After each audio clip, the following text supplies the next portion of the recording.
Welcome back to some more Rogue Trader. Boy, that was a really weird episode of Rogue Trader, wasn't it? Yesterday. Huh. Oh well, moving on.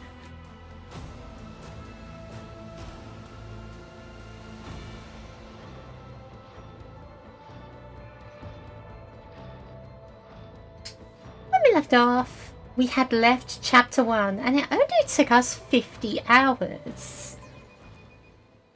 This game does not pull any punches, does it? Anyway, 50 hours later, chapter 2. Bizarre. Look upon my domain. Isn't it wonderful? There's so many things to enjoy, such as my amazing presence, or, well, that's the most important thing anyway.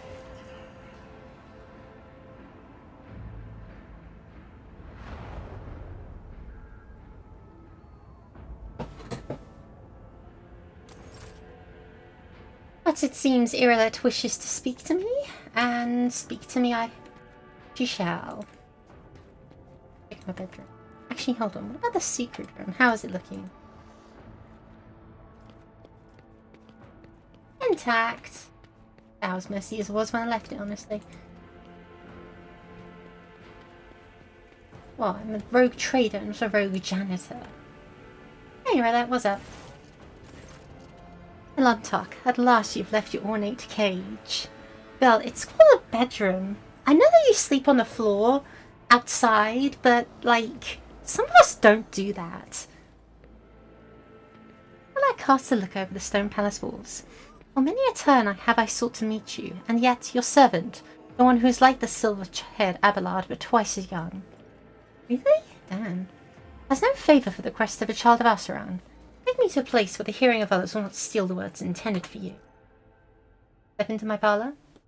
While you were mending the wounds of this world left by the Twisted One's attack, I was able to discover, no, not Krudorak's fate, many traces of it. As Moron found sanctuary under the boughs of Lilthan's forests, so did my other kin find refuge in a system known as the Atlas Reach. We must make a journey there with haste, before new dangers destroy the witnesses who can show me a way to lost Krudorak, whose fate remains shrouded by the stars. You hear that focuses piercing gaze on you. Their knowledge is the sole thread that may lead me to the truth, Alantark. I ask that your metal-winged ship take me along the thread before it tears under the strain of time and circumstance. How are you able to contact those, Adari? No, I did not contact you. I have no means to do so. But I have enough time to explore the stone jungle of your world, while you were preoccupied with your urgent matters. The path of the outcasts has taught me to observe and listen to the world around me. In this case, the throngs of Monkey at the Port. Errant conversations, rumours, chance words. Like parts of a speckled mosaic, they came together to form a hazy image. My kin was seen in the Atlas Reach, and now all we have to do is pull a web of connections and possibilities to uncover what is concealed in the eye. Sure, let's go. I literally do not want to be doing paperwork anymore. You will? The ice in Irilet's eyes melts away from me. Thank you, Alantark. If this path indeed takes me to the truth, I will be indebted to you. A rare happening between our kind. Sweet. Well, let's see our journals. Wait for my spies. Go to the Atlas Reach. Figure out what the hell's going on with Nomos, and do colony development.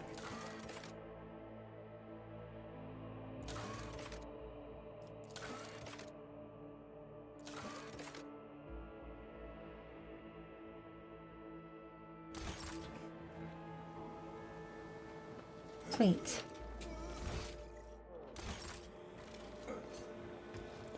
Have fun. Let's see what everyone else is doing. Yeah, Ballard. How long do I go this? So I check the secretary's reports and email on logistics. How do I keep those bubbles up for longer? Is that like a setting?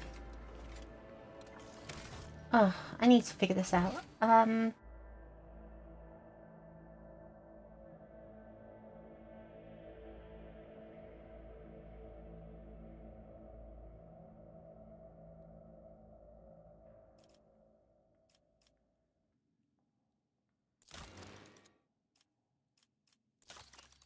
there a change?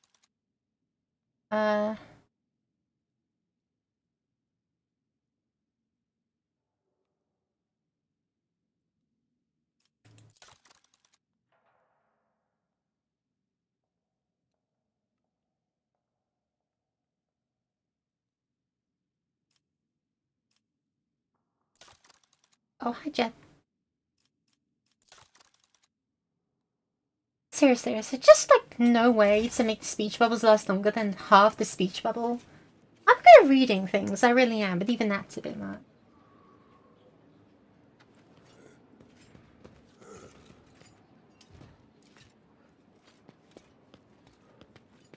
Henrik, Scalander, how's you doing?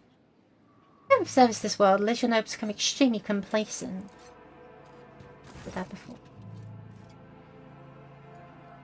Scalander's good. Just rain, no direct.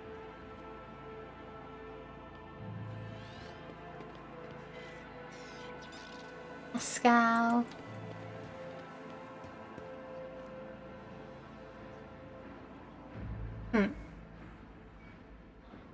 Pascal shows up and starts telling people what to do.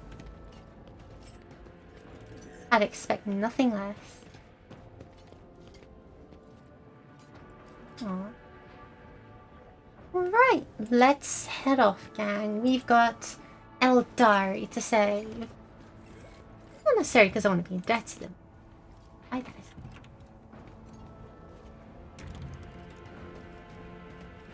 Through the void footprint.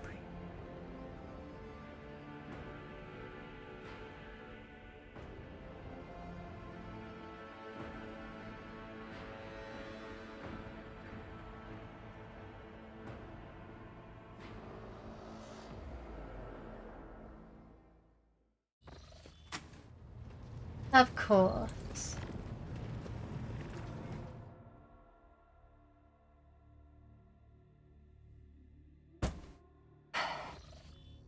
Now then, let's see.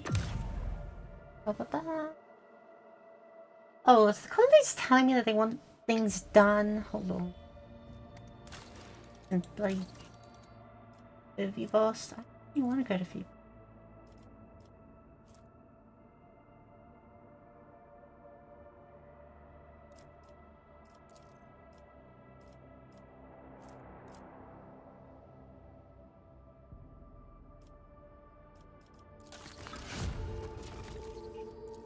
I guess I could get the secret to the wind scales.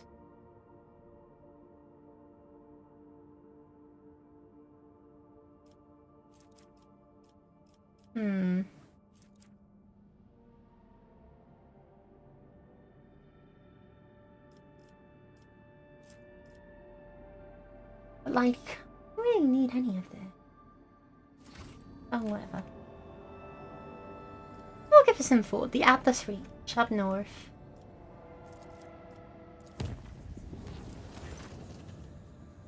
The tech breach reported a brief malfunction in jello field generator that left the vessel exposed to war for a brief second. According to the Enforcer reports, something did manage to get into the ship and is now prowling the dark corridors of Loading Bay 5. Let's isolate the chamber. Fair enough.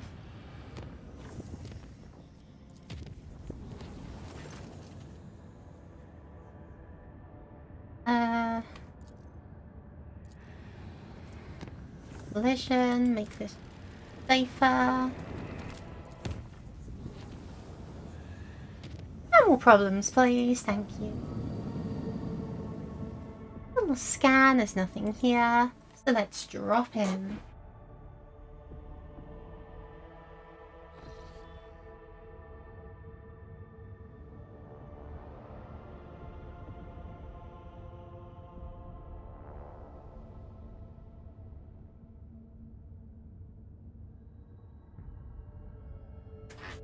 Lord Captain, according to our telemetry, we have arrived at the coordinates you specified. The augurs do not register any activity on the surface of the local planets, biological or otherwise, but maybe the Xenos are using their arcane technology to conceal their presence. Despite this, the augur crew managed to locate a faint signal at the system's edge. According to their data, it's coming from an unidentified vessel drifting in the orbit of a local gas giant. My kin could have been faced with a new threat, scavengers like pirates or something worse. Taken prisoner. I'm begging you, Alantark, let's go to the shuttle. I can feel that the thread of fate is frayed and is about to snap. I don't miss what may be the only chance to solve the mystery behind the disappearance of my...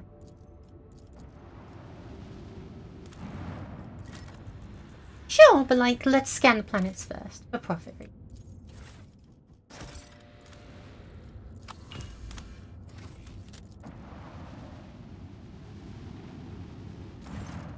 Lord Captain, there is a unusual cluster of binary asteroids before us, rich in rare metals and valuable minerals. They are moving in a fairly stable orbit, which suggests the possibility of constructing a mining station inside the drift. Do that then.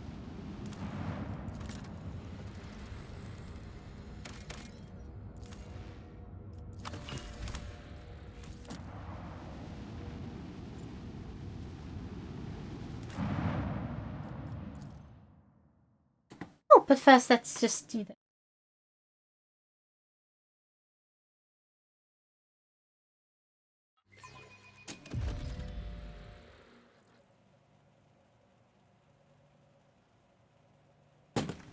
Cool.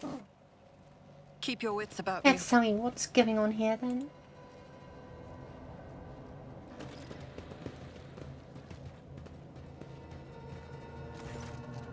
The lanky, haggard-looking officer with sunken cheeks stares at you in fright.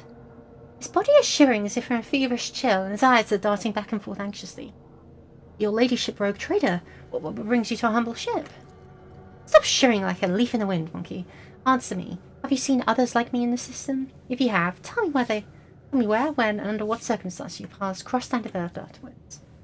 The officer's eyes widen at the sight of Irolite. His face grows even paler than before, and his lips move in a wordless prayer, unable to utter a word in response. A whirlwind of orange and blue torments their souls. Do you not feel its gusts in the air all around us? Its hues are terrifying indeed. Hamrick says his hand on his weapon and nods at the trembling officer. I've seen people like this before. Afraid of their own shadow. More than that, I've turned my underlings into... Has been tortured. Oh. Who are you? Oh, yeah. Forgive me.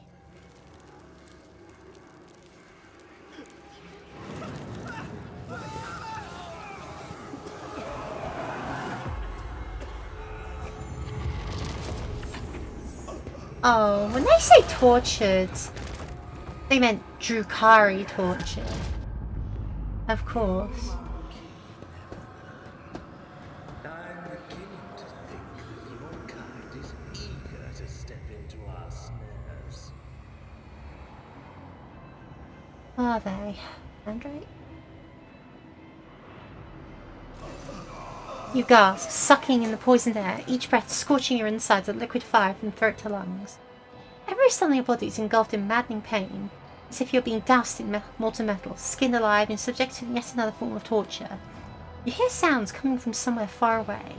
The moans of your people, the shuffling of their feet, light footsteps slowly getting closer. Rogue Trader. A long-awaited meeting indeed. You can barely see anything through the haze of agony, but you still remember the voice well. The voice of the Xenos who devastated your capital world. Arazai's face is hidden behind a helmet. His tone leaves no room for doubt. He is smirking. No. If you done. You dissatisfied, my kin? I promised that you would have your precious Craftworld survivors. And so you will. I will take you to them. I might even be there to witness your jubilant reunion. Damn you. Rex growls hoarsely as he tries to get up, driven more by rage than by physical strength. I would struggle myself. Arazai nonchalantly kicks the arm Hyrix using to prop himself up, and he tumbles to the ground. That seems unlikely, monkey. Both your fates are now mine to decide. Servo drives wine under the tech-free scarlet robe in a dogged but fruitless attempt for this body. The inferior flesh has betrayed me. You must have punished it poorly, Iron Monkey. No matter. As a captive, you will learn how to apply the art of torture to make it fear the very thought of betrayal. Arazai takes a close look at your companions, squirming in agony, and just as nonchalantly to someone you cannot see. Bring in the injectors. The monkey I promised to Avantius are among them. I do not want these wretches to move an inch until they are in the hands of the Archmechanic. As for you, there is a disturbing gleam in Draken's eyes. In the Draken's eyes. Right, that's it. You will have your fair share of paralyzing dreams too, but I am going to keep you. You are far too precious to be surrendered to a madman playing with fire.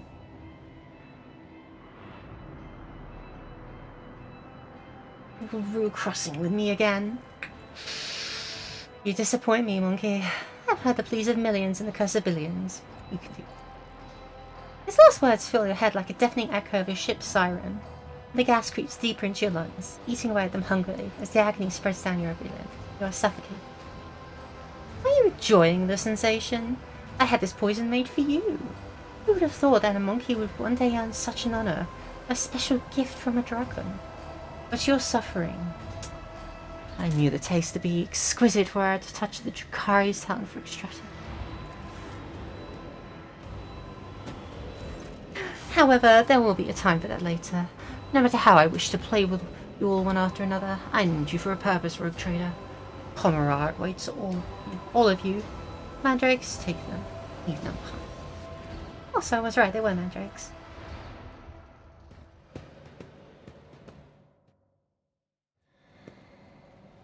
Can I see what's going on, please? 16 hours past.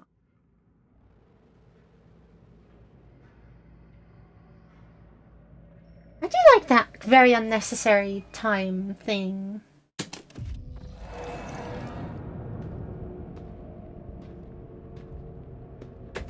Hi. Wow. Your consciousness emerges from an ocean of darkness and nightmares, as if someone's powerful hand reached into its depths and brought you into the light. In the dark room, long and angular shadows move around and exchange remarks. One of the shadows approaches you, ripping apart the veil of pain and revealing features that look familiar to you. You're awake, monkey. Masfari's voice is sickeningly sweet. He's looking at you with idle interest, rolling a soft and milky-coloured object from one hand to the other. Our toxin masters spared no efforts to drag you out of the induced dream. I must commend the Nightmare Weavers. The emanations of fear exuded in delirium are worthy of the highest praise. However, it is time to finish what you were brought here for. It is time to work for the good of the Cabal. What do you want from me? Owning the truth, monkey. So very simple, is it not? A little honesty before the powers that be. I have the tools to extract the most coveted mysteries from the deepest recesses of your mind, but I'm not interested in your personal secret. I only want that which will protect my Cabal. Where are the others? What have you done to them? I do not know, Rogue Trader. Perhaps they are exuding suffering among the choirs of pain and torment. Perhaps they are rotting in one of the vats on the tear's blow. I care little for their fate. As for your little friend in the craft world, oh, you're going to meet her soon. I bet you cannot wait to look into the eyes of the one who brought you to me, can you? Alive. A good question, Rogue Trader. You are my tool, you see. A sharp and narrow scalpel that I will use to cut away the festering ball in the body of my Cabal. I spend no effort to set up this performance. The witnesses, the spies, the agents, and a small bargain to guarantee the result. All that is required of you is that you quietly play your part. I didn't go so far as to put you in your native surroundings. For speaking. But if I see you stepping out of your role, I will make sure that you bitterly regret it.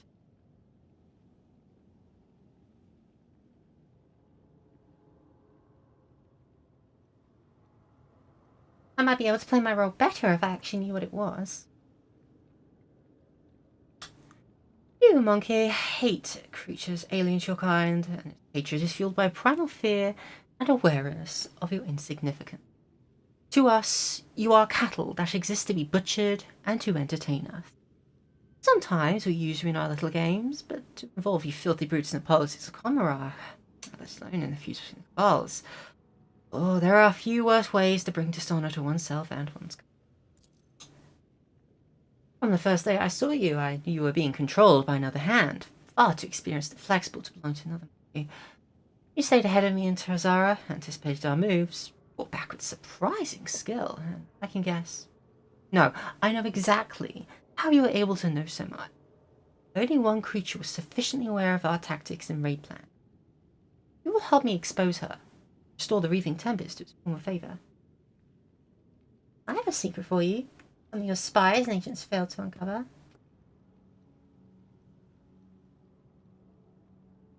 Something about the tone of your voice makes Masarai freeze, and then come closer and lean almost into your face. His black eyes greedily devour your slightest movement, and his voice drops to a mocking whisper.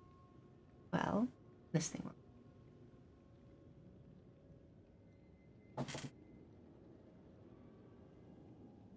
All these options are so satisfying.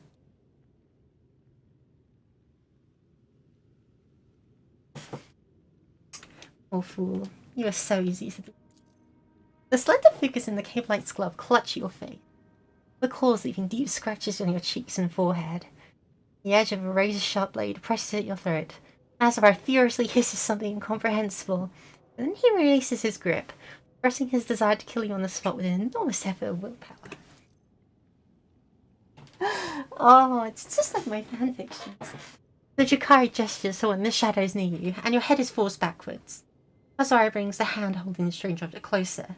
You manage to make out translucent, glossy skin, bluish, pulsated organs, and a little head with serrated jaws. While the Jakari pushes the lava into your face.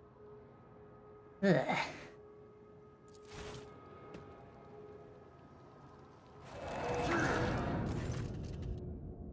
Damn it.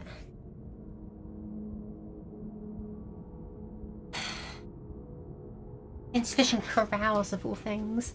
Which is quite embarrassing because my carouse sounds like... No, wait, that's the Wrath and Toughness, isn't it? No, yeah, I've always relied on Abelard to do carouse. I was always going to fail this one.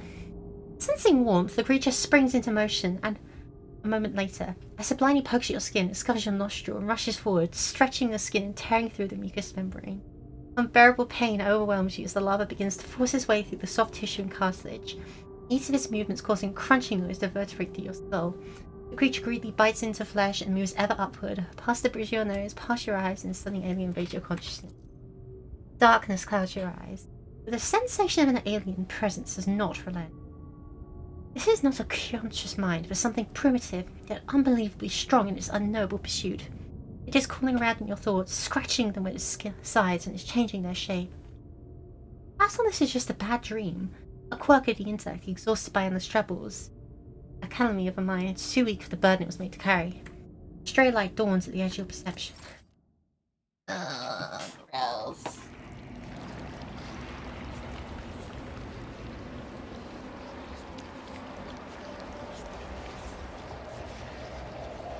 You have disappointed us, Rogue Trader von Valancius.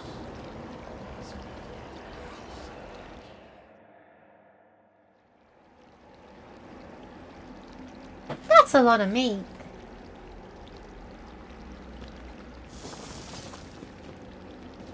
Lord Captain, we received an astronomic message from the Baroness.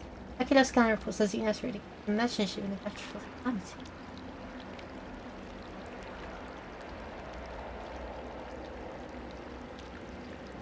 A new message from Master Shieland, Lord Captain. I can less to say the report that the Xenos leader will be attacking the Paris-wide apprentice.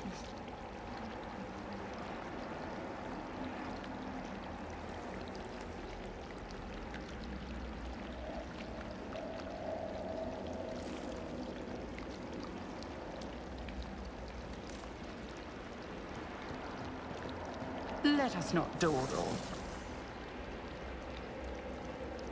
And, I focused all my attention on investigating the Taxian Protectorate. I suspected there was something bigger behind the Xenos attack.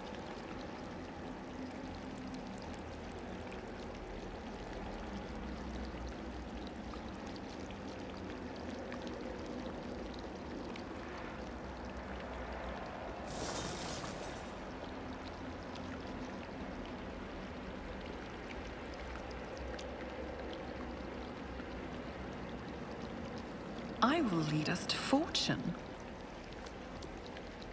There's already minor liberties and Rogue Trader may have.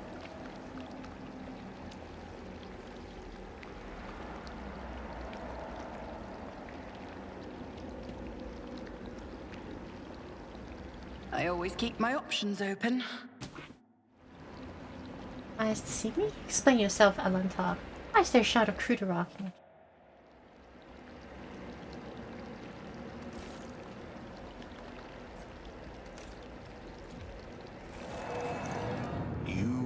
accused of consorting with Xenos, betraying the Imperium, and neglecting the interests of humankind.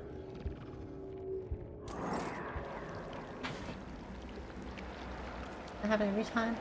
Pulsating strands stretch from under Cassia's headpiece, one wrapping around her neck while the others drain her life.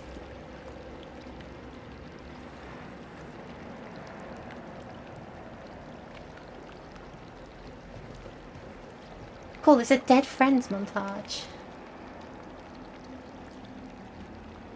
Every exposed area of Argent's skin is mottled with an intricate pattern of scarlet blisters, crimson indentations, and charred tissue. The passing ray of light reflects off the countless tiny blades that they sprouted from inside Adira's body. All of the cold trader's bones are broken, augmented arms from his socket, and bones of everything remaining, and are twisted and sticking out at strange angles. The scales augmetic separated from, but not extracted from his body, places where they connect to organic tissue. Teamed with predatory millipedes, feasting on the coagulating blood and the blood rushed on his limbs, amputated and sent back on his body with remarkable skin and precision, using human tendon. How can you tell they're a human tendon? Rise to the top. It's just The tendon. tribunal is waiting for your explanations. Come closer.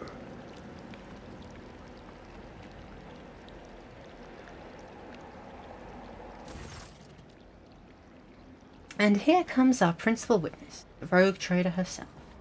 Heinrichs gives you a cold look. If the presented evidence was not enough to convince you, her testimony will conclude this confusing case, full of oath-breaking, lies, and heresy.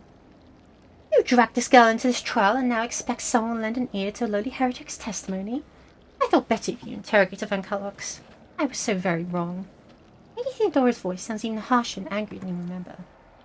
Lord Inquisitor makes a vaguely dismissive gesture. Enough. Let her speak. When this business is concluded, the better. Let us continue. Shielded by the power of the warrant of trade granted by the Imperium, Theodora von Valentius more than once allowed herself to openly collaborate with Xenos. You've never seen such a contemptuous grimace on the interrogators.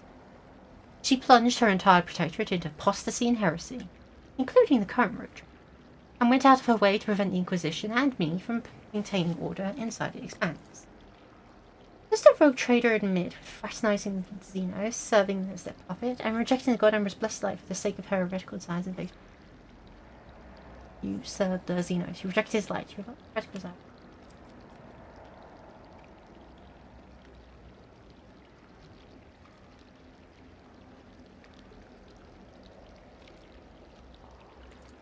Willpower test. You try to remember anything at all, but your thoughts keep swirling like a turbulent maelstrom in your head, and searing pain grips your temples.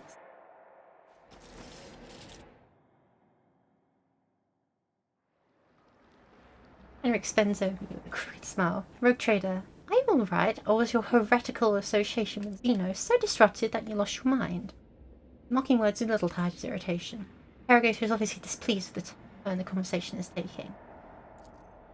The Inquisitor leans forward and slightly at your anguish. For a brief moment, the boredom in his eyes thinks gone. It was amusing, but the joke has outstayed its welcome.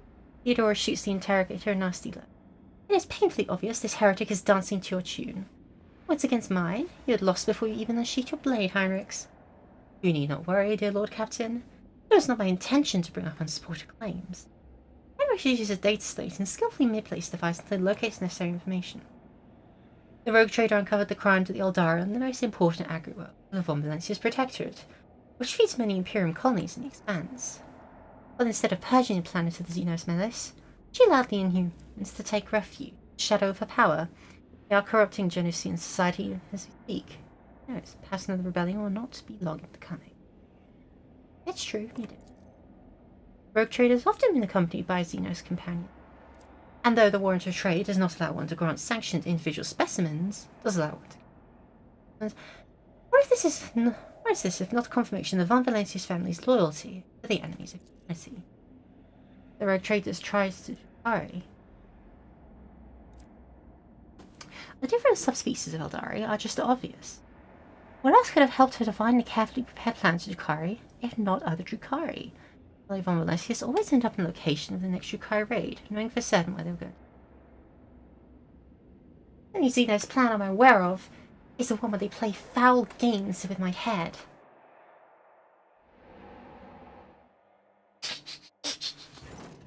Indeed?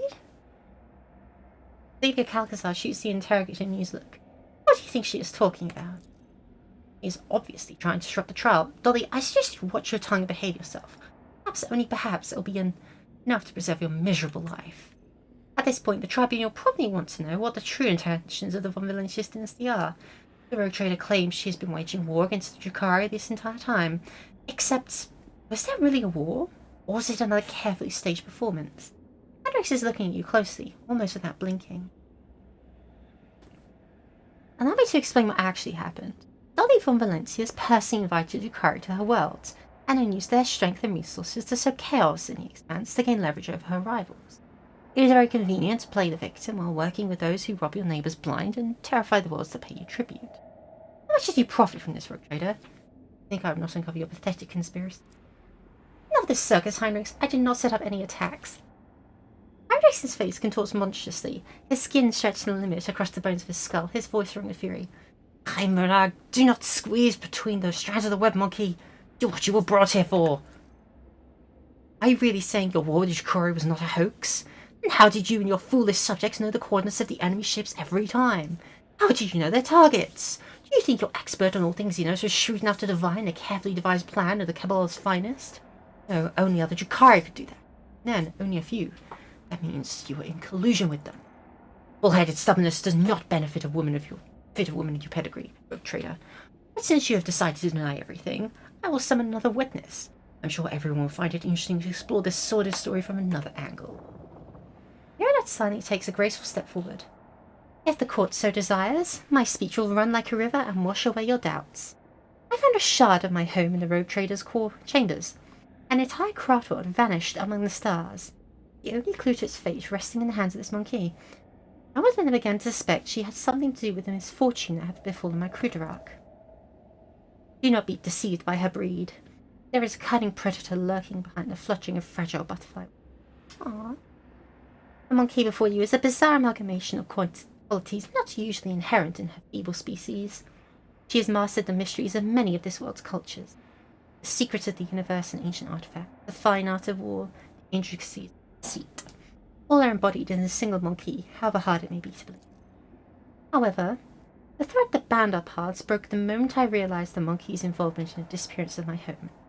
To flee the Rogue Trader, I tracked down and eliminated her chief tracker, who has pursued our kin in this part of the galaxy for many years, and thus earned clemency before this court. Though Achilles did not simply vanish, I helped him disappear. I see it's only himself to blame. An agent who cannot recognize an impending threat is useless.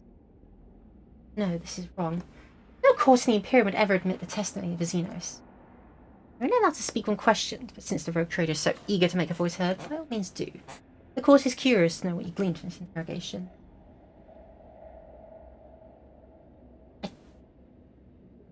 I'm nothing but a puppet in this charade. Everything that's taken in this trial is a vicious lie.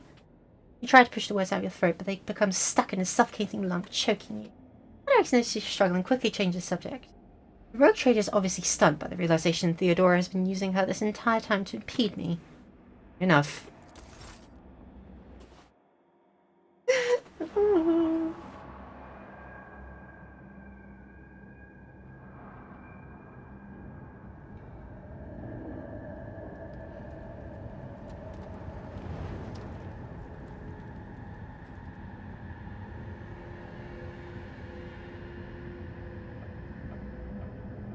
Oh, he looks super scary. After the spell is lifted, staggering pain pierces your body. Darkness clouds your vision and nausea creeps up your throat. But the wounds you manage to forget soon remind you are still alive. Welcome, Nazrake. Yep, that's exactly what I expected a Drukhari Archon to look like. Azarai, Azarash, Dracon of the Cabal of the Reaving Tempest. Last played to you, Lady Imerus, Eviscerator of Illiteratus, Blaze of our Kingdom, and Slayer of Caracas the Pale. A cladding human voice tears you from the vice of agony, and you see the silhouette of Drukhari, whose very presence makes your innards clench. Dare you come before the Council of Archons of the Dark City? Lesser creature. Yes, wearing armor and crusted with jewels and stands calmly next to the speaker. Such behaviour is typical of the Xenos occupying the higher tiers of the Drukhari hierarchy, as you are facing one of the Archons. One half of his face is hidden behind a golden mask and an intimidating visage. The other half is showing a malicious, sharp-toothed leer. The Xenos' elaborate armour is decorated with skulls and patches of human skin, impaled with countless blades and hooks. He carries himself with authority and ease, as though he is a ruler who holds the thread of fate of all those present. A triumphant grin erupts on Mazarai's face, but the Xenos remains surprisingly composed and does not dare to interrupt the other. Nerelis absorbs every word, hating, wincing in pain, and covering her weeping mood. Her posture and gestures are full of tension, like prey cornered by a pack of predators. Nerelis shrinks under the hungry stares of his. With the greatest respect, mighty Nezrake, Archon of the Cabal of the Black Heart, first among the chosen, voice of the overlord of the Dark City, ring of demise, conqueror of 100 worlds. Mazarai dismisses Mazarai like a bothered. His names can be hard to say, like a bothersome fly. The Council of Archons has had enough platitudes to stroke on Mazarai and no longer wishes to.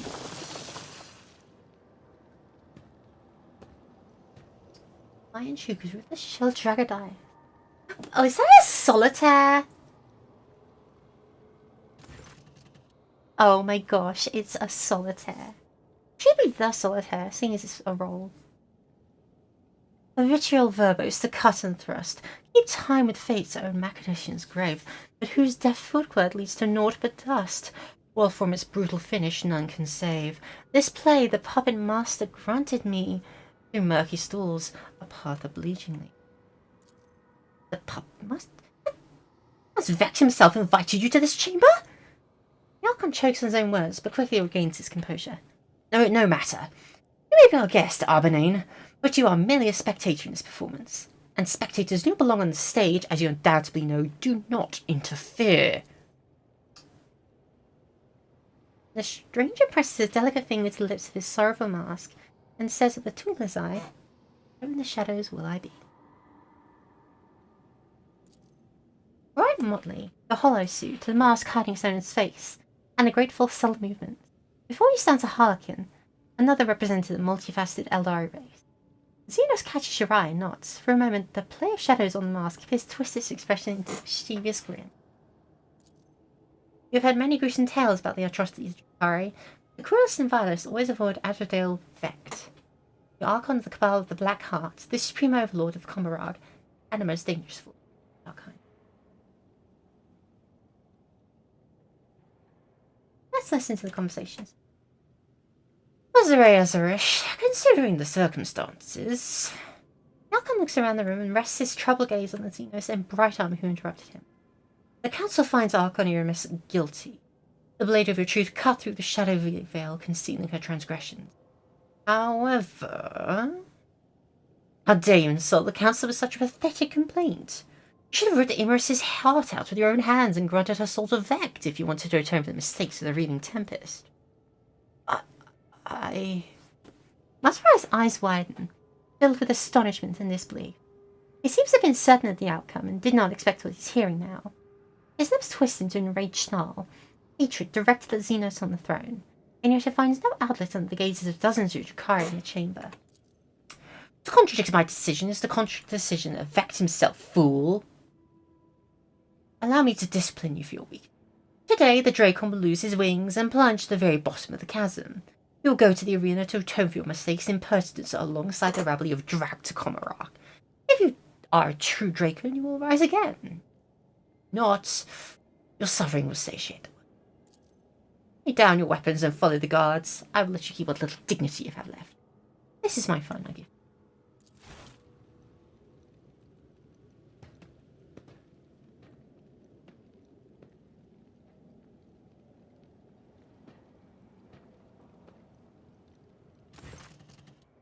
Malcolm nods in satisfaction and makes an unfamiliar gesture.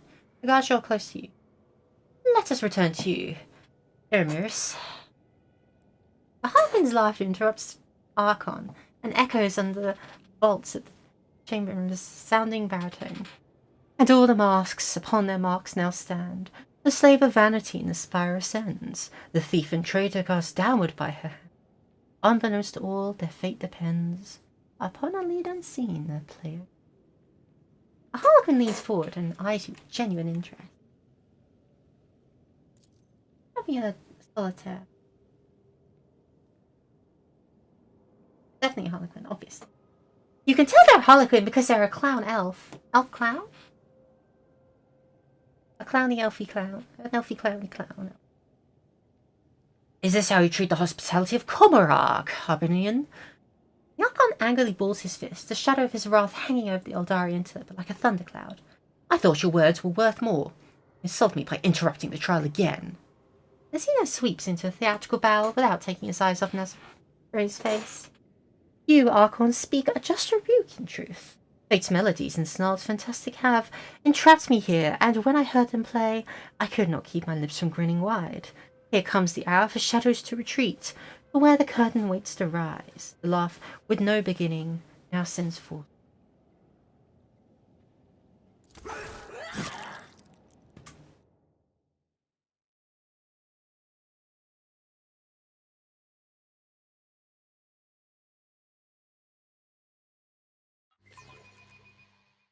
Sweet. Cool. I'm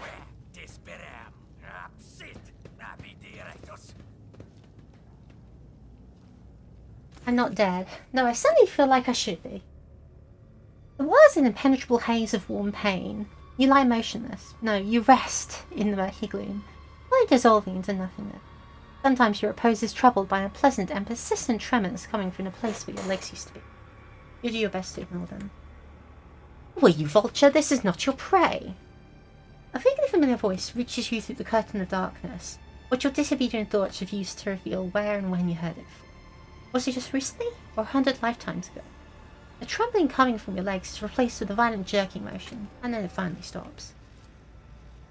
From this phantasmagoria retreat, and definitely sees my merchant vagabond, the puppet master strings left dangling, again rise up to take your place in dance. A spark ignites in the darkness, and its light ruthlessly cuts through the gloom that envelops you.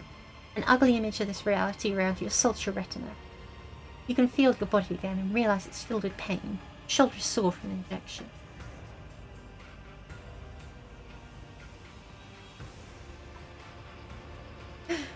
Until I get a cup of recap of my vital stats.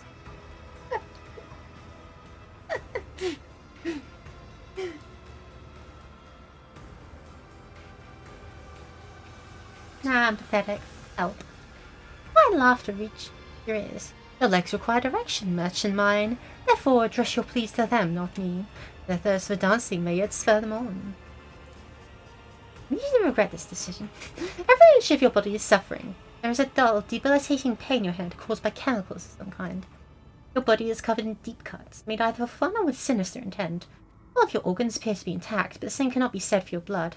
You've lost a great deal. Finally, a strange gnawing spasm occasionally flares at the base of your skull. It is not severe, but for some reason is what concerns you most of all. All of your equipment is gone, as are your shoes. You kind of really are pervert.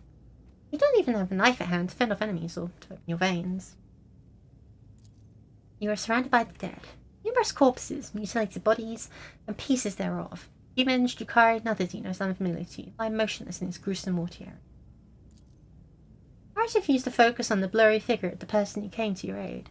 He appears to be tall, and mind emphatically refuses to continue. Every moment of concentration causes you suffering. I have seen you stumble before. Who are you? A dream obscure of death, deliverance, illuminating will, and among the shadows and the wings you lie, where toward a pull the puppet master's string. The stranger intricately links his fingers to mimic the tools of a puppeteer. Companions, are they? Not here. The roles have been decided now. But if you play your part, perhaps the plot will draw you back together. The finger's cruel laughter follows. This overthrown verse, the final lines. The merchant's time to tread the boards has come. Embark you now upon your pilgrimage, and take my parting gift, a humble prop. The stranger deposits something in your hand and disappears into the twilight. Remarkable and weak pistol. Engraving covering itself is far more valuable than any meager stopping power it might possess. The body has suffered too much to obey your mind. Rather, this is how it would have been for someone else to have. But not for you. You have lived through it. Anguish and torture could never break you now. You will rise to your feet and press on. All that is left to understand why you should. Too many people's lives depend on me. Hundreds of faces flash before your mind's eye. Friends, subjects, and companions. The universe is cruel and full of darkness, and your will and determination are the only barrier between your loved ones and its crushing apathy and brutality. You have no right to die, not here and not now. Resoluteness floods your veins like incandescent plasma, and you make another attempt to get up. I'm sorry guys, but I'm literally too full of hope to die. You get up. Yes, your body aches and rebels against you, but your tempered mind is stronger than mortal. You draw yourself up straight and take in your surrender.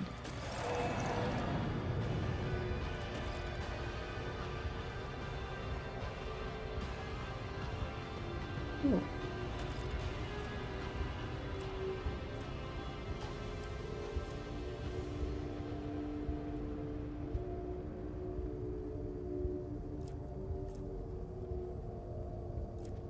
Well, I can't see, I can't move, can't stand, and I'm barely alive.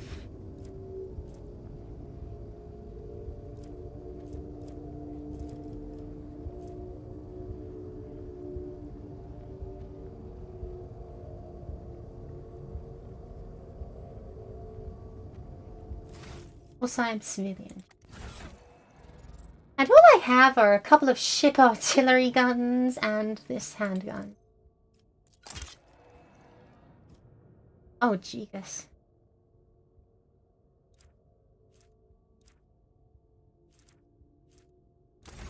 You sure really am suffering, aren't I? This far down here from above, you hear them whispering about the beauty of their long descent and the cruelty of you.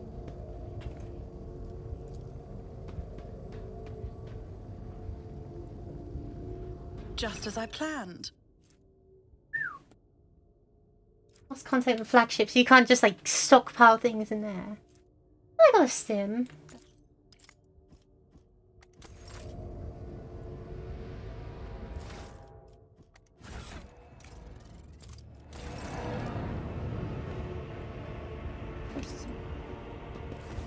I'm surprised and horrified. I took off my tongue, used to breathing alone.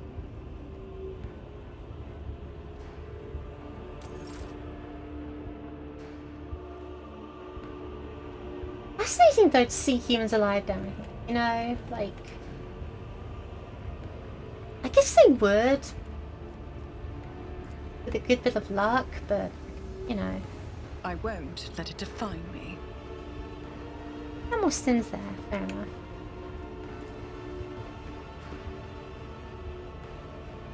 Failure is just a temporary setback. Lots of wood really killed people all around better places. Always keep your eye on the prize. Find help.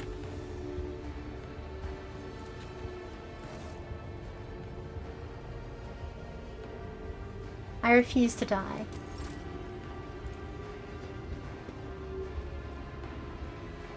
I won't let it define me. Man, I keep failing these coin tosses. That's upsetting. That's how it's done. A melter charge. I can make use of it.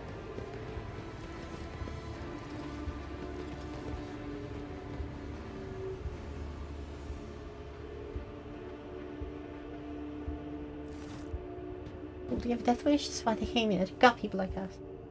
Still gonna trust the past.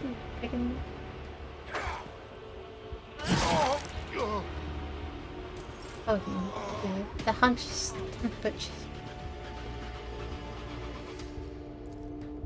I'll learn from this mistake. Sweet, I got an ninja. Keep your wits about you.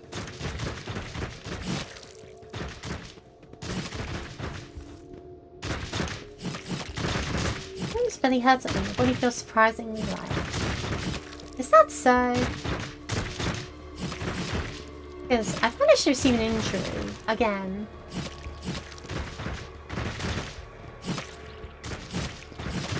Welcome weapons to shine in becomes Theodore's screaming bubble. Snap in the face of the room.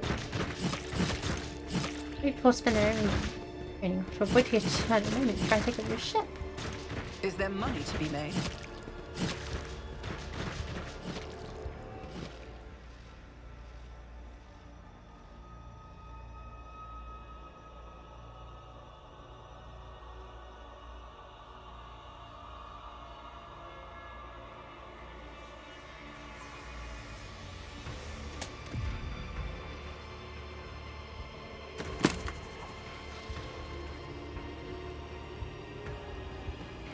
Oh, sweet.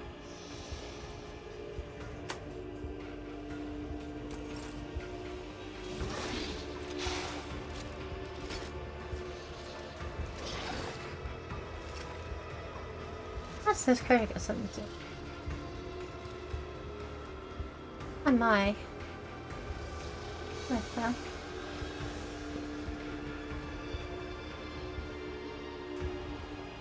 I always have a backup plan. The den you found yourself in is filled with heavy smoke, and the walls are lined with living shadows. The center of attention is snake-like Xenos. He's engaged in conversation with a pale, harried-looking Drakari, and pays you no mind, much like everyone else. You've heard this breed of Xenos, Salith. These creatures can often be found in the entourages of powerful Drakari lords, where they serve as bodyguards and champion. They are just as depraved and vicious as their masters, but theirs is a more primitive instinct, and are driven by base need. Everyone gathered here is armed. They all bear scars, and some even have fresh wounds. You notice a few humans among the Xenos. They clamour in a mishmash of tongues, and then laughter rings with lunacy and bloodlust. The air is thick with an all-pervading sense of doom. Your trained eye does not fail to notice that virtually everyone in this place is under the influence of some substances or other, and powerful ones at that. It seems you have wound up in a narcotics den. The leader of the gang is powerfully built. His scaled hide is reinforced with engraved metal in several spots. His long tail curls around and around as the snake-like head sways gently from side to side. The Xenos is enjoying a state of blissful relaxation. His companion, the gaunt Drakari, is looking at him auspiciously. Her entire body is adorned with hundreds of embedded steel beads and thousands of red injector marks. May we speak? The snake-like Xenos either fails to notice your presence or is simply ignoring you. Iridescent eyelid membranes slide over his eyes, momentarily shutting them, no doubt a telling look among his colleagues. Without deigning to look at you, the cadaverous Drakari mutters, "I just want you to disappear, pathetic well."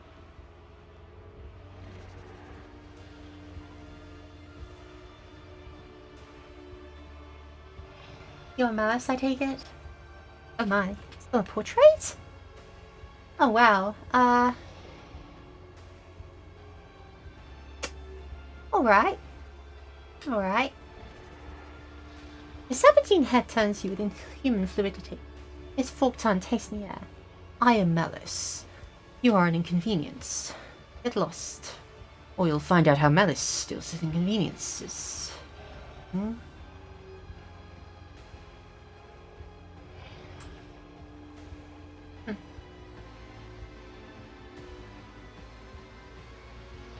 I can pay you handsomely for your assistance.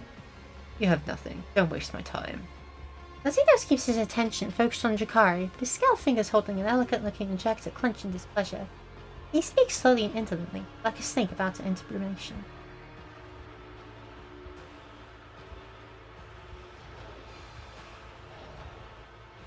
I'm offering valuable services in exchange for assistance.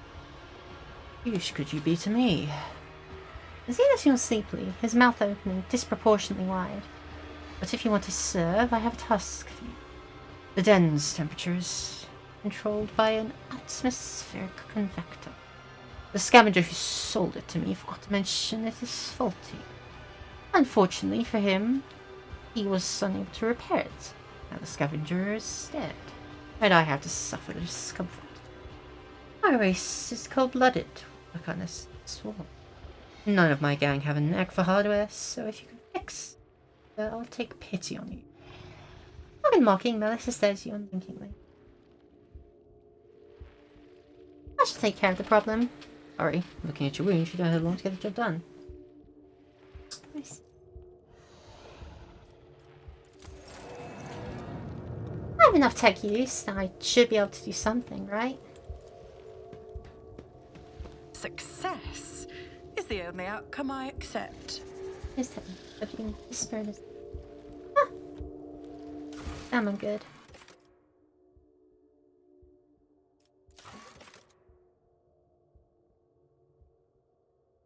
Wait. I really have to sole my damn boots?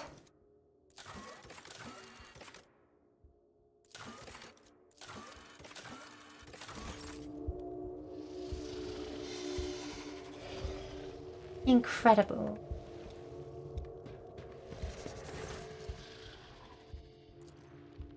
The Xenos is clearly more comfortable now. The sleepy torpor induced by the low temperature has been replaced with the languid ease of an undisputed leader in his element. The convector has been repaired. Help me. Why should I? I'll look at you with contempt. The convector's fixed already. What's the point in me helping you? All the strength you had left in your body has run out. You collapse to the floor, and the darkness nearly extinguished your mind, permanently envelops your vision. Fine, patch up the humanling. She's proven to be more useful than the rest of you put together.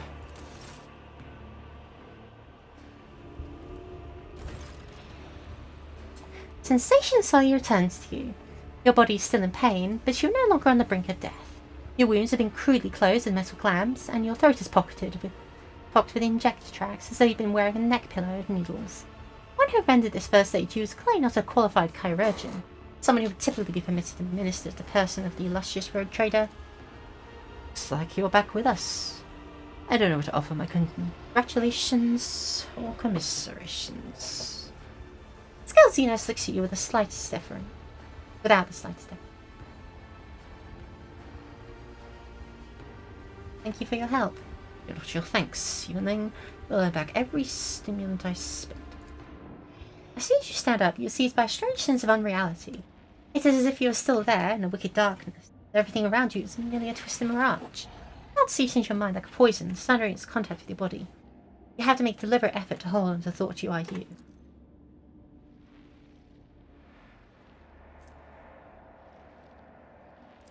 Oh, sweet, the mind maggot's dead. Fine.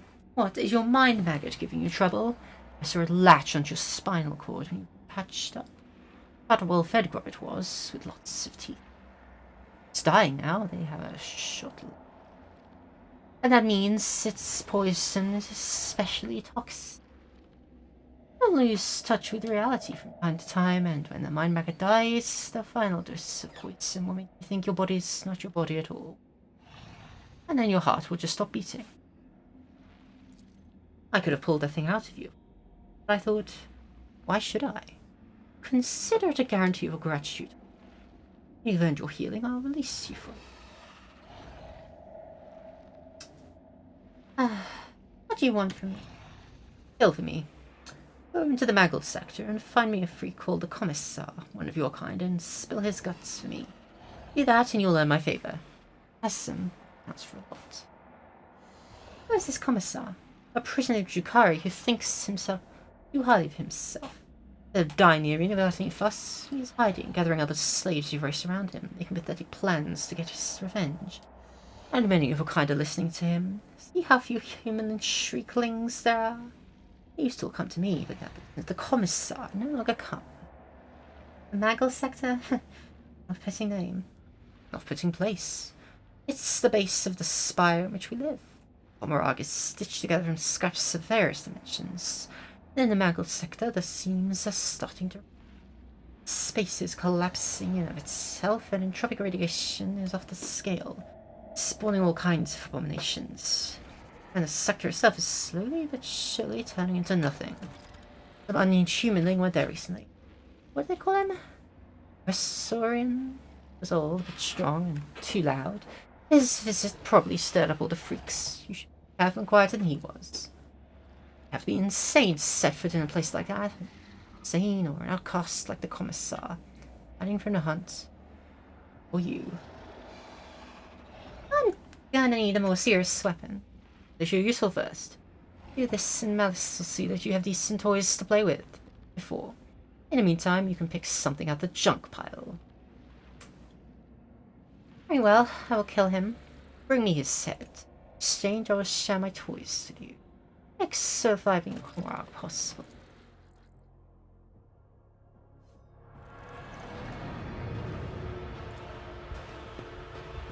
Failure is just a temporary setback. Got a hole in his head, but he's probably still alive. Let's see what's inside this junk pile. Oh me, oh my. Righteous anger. It's an anti-material rifle I'm too weak to carry. For now, we'll take everything. If there's anything better than this pistol. Or not.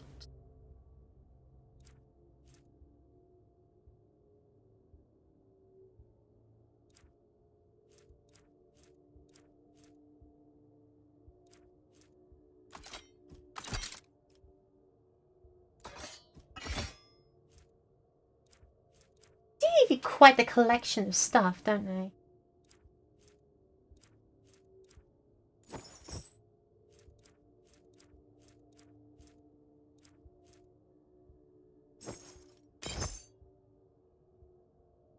Wow.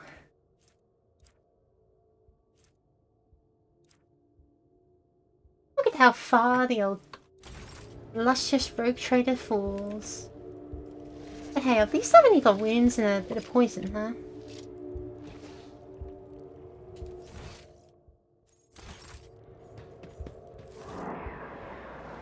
Luscious wound pain caused the continent of skull to burst into flames.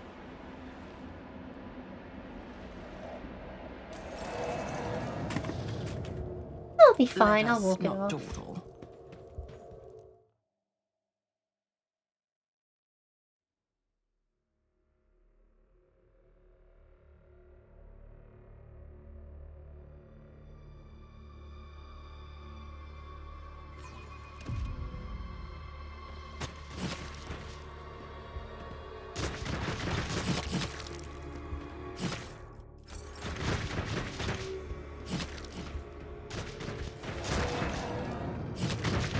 Yeah, I got a migraine. Not the first time, definitely not gonna be the last. I'll be Irelet as I live and breathe. The Eldari runs a hand over her face before turning to you. Her pale skin is tightly stretched over the bones of her skull, her eyes have lost their glimmer, and her neck is stooped under an unseen burden. And yet you still recognize her, Irelet Lanavis, your former companion and the reason for your imprisonment within these dark rooms. Irelet glances at you, her eyes widening slightly. That is the only change you detect in this tense expression. Whatever emotions she may be feeling, she expressed them well. Irelet, you're alive. I like seeing disbelief. Your voice. Do I hear a semblance of jubilation? How can that be, Aluntark? Me. One of the Xenos who were watching Irelet torture the silent victim steps forward. Them little monkey come for a taste of pain.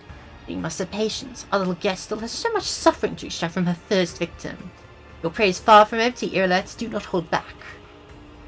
Anna lifts the blade in her hand and immediately winces. Her spirit stone is emanating a red glow. She touches an expression of anguish. Suffering overwhelms me. No more. I can't bear it any longer.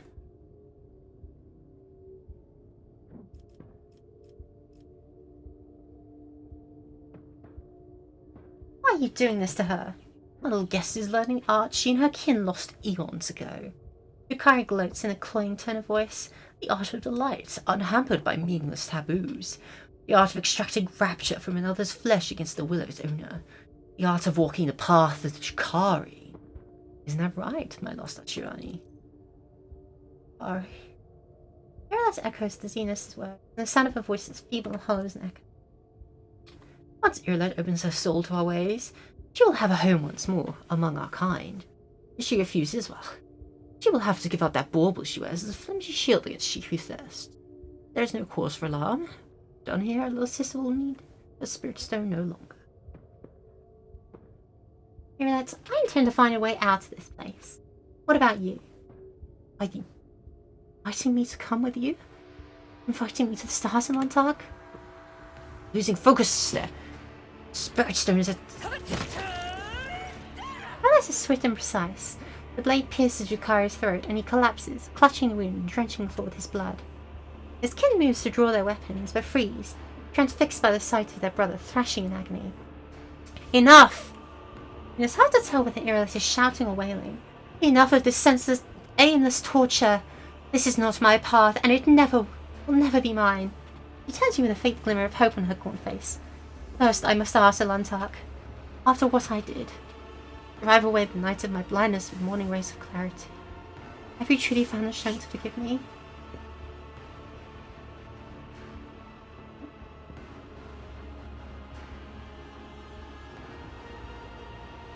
Even if you've lost your way, I will be here to help you find it again. I'll leave you. The pain in Irlet's gaze gives way to another, new emotion, tender and immeasurably sad. My eyes were blind to overlook the generosity of your soul. If only I'd cast off my doubts that coil around me like a venomous serpent. I had sought to share my pain with you. Lest we not be standing in the snare of the dark city now. Her reply, timid and apologizing, is barely audible.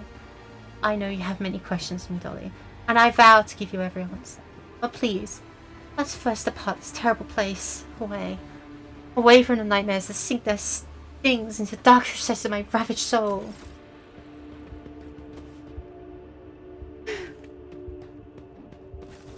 I'm so glad. Well, as well as you are in this situation, as well as someone can be. I won't let it define me. Always keep your eye on the prize. What does this do? Oh. Random street mugging guy.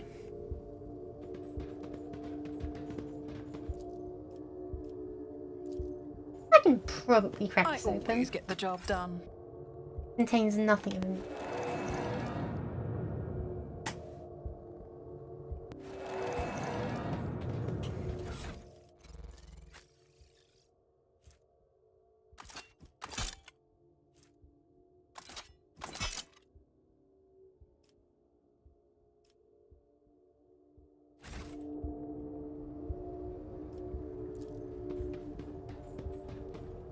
Just as I planned.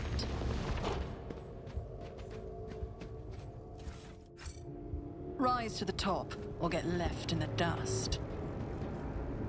Portal to the arena. This isn't where we want to go, so... Success is the only outcome I accept. Drop some more motorcycles, because they're just flying around. A razor sharp keel of the flying craft. Listening dimly.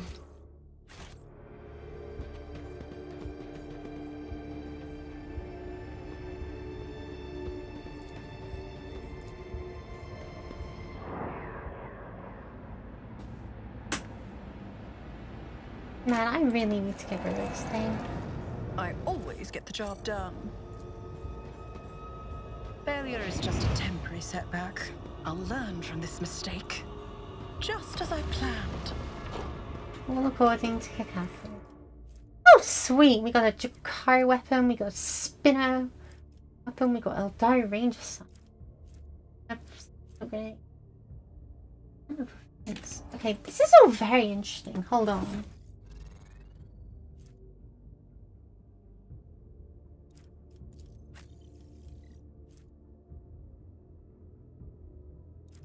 Give you this. Everyone can have one.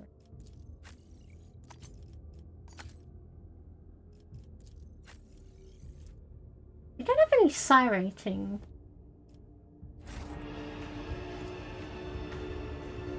That's what daunted massive players with deadly weapon back. Keep your wits about you.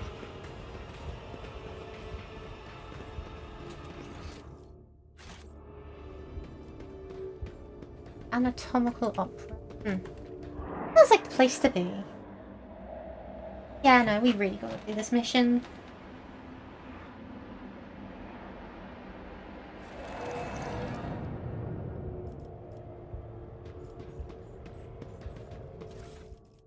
I'm just tradable. No. Did you hope to see an Azuriani fail?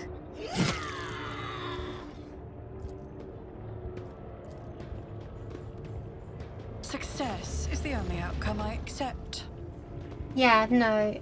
This worm is definitely nerfing me. It's perplexed, that's a fact.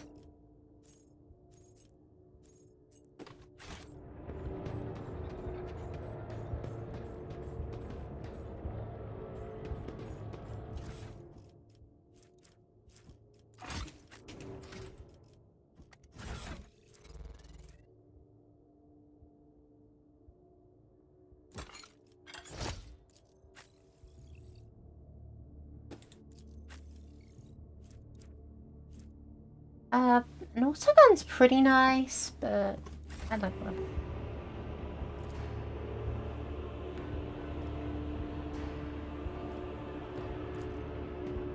That's how it's done.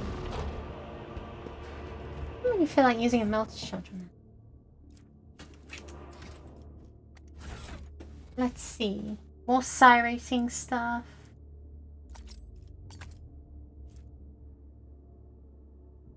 Lack of opportunity. Yeah.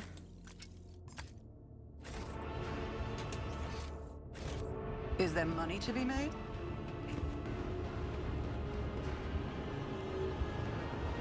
Where does that go, though?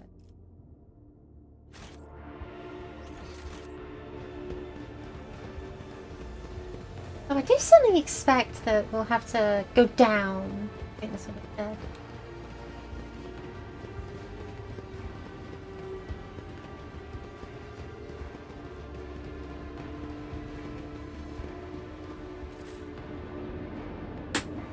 You just cease. I have failed my kin. Wow, did that seriously mess up the shot, but I succeeded? That's incredible.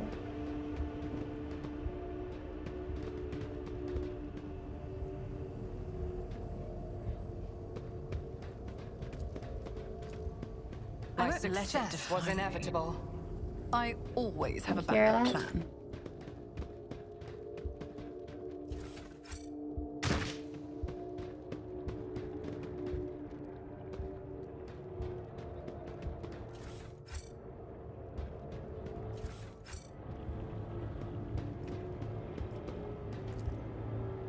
I think if I designed to set the elevator in motion only when a wretched happens dying side.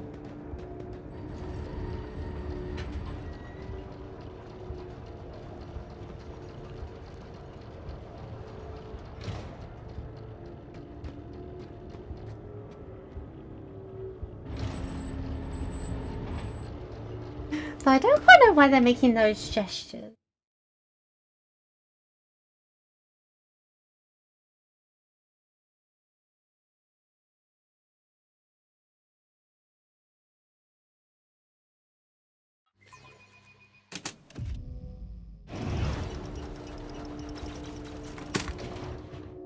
Alright.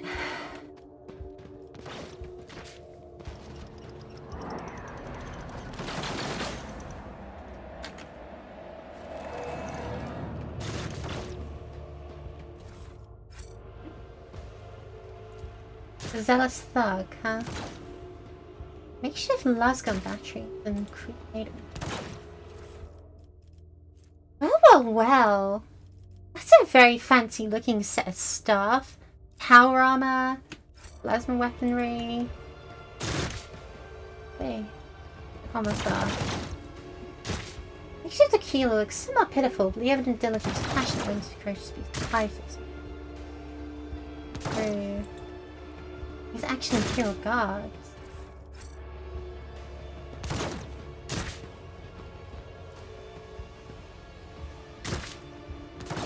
I have learned much in my exile. Now we have a choice. Do we side with Commissar or not? Momentum increases. Assassins. Fencing boost, but with swords. Some pretty good stuff. Too hard for a simple monkey. Families in the corpse. A trivial task. Skin it? Why do I want to skin it? The cardboard skin with skin and extra crystals shift with. Always keep your eye on the prize. I said that's the most horrible thing I've done, but no, it really isn't.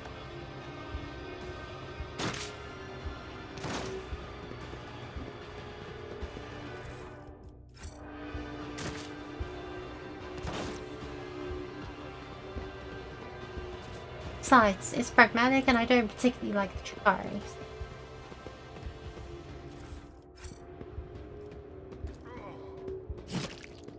Just as I planned.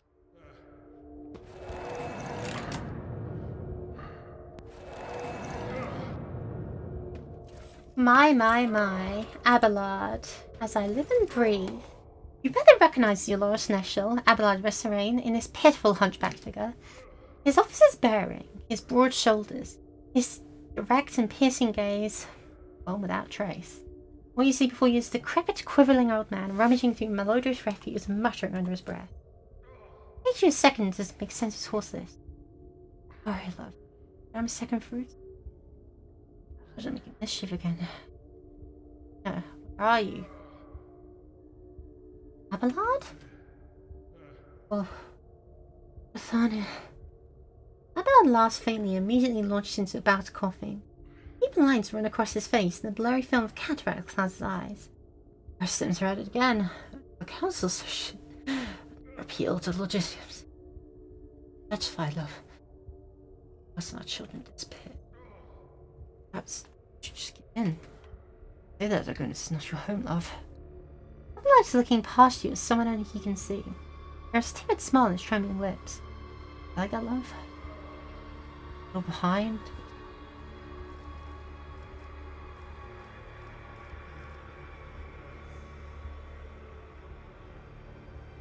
Sir Neshel, the Addendum Prefectorium Militarium of the Tacteria Imperium, states that an army officer of the Imperium who submits to third-degree Xenos influence or higher is to be considered a traitor and a heretic. I will have no heretics under my command, Sir Neshel. I order you to conquer this illusion at once. Get to it, officer! Abelard flinches. His brow furrows and a glow lights up in his watering eyes. Heretic? I recommend you brush up on your regulations for accusing officer. The Interim Premium Memorandum abolished this influence categorization, and therefore... His vision is somewhat cleared. Abelard looks at you and takes a shuddering breath. Saints' blood, Lord Captain, you're alive! With a groan, Abelard tries to straighten his hunchback. But the God Emperor, death has not found you yet. Again, given those circumstances, it may be for the worse. The damn thing's still with us. Ah, no rest for my weary bones. You will find no rest in this place with me or without me, grey-haired monkey. What happened to you? Abelard is racked by an old man's hacking cough. The thrice blasted Xenos simply chucked me aside like a piece of rubbish. I went to look for you, for help, and then I ended up here. Where I found me, that thing. Memory fails me, all I can remember is bits and pieces. Needles. It pumps something out of me, it pumps something in. It seems to be in one piece, except... creature. Abelard tries to wipe his stained coat with a trembling hand. How should I put this?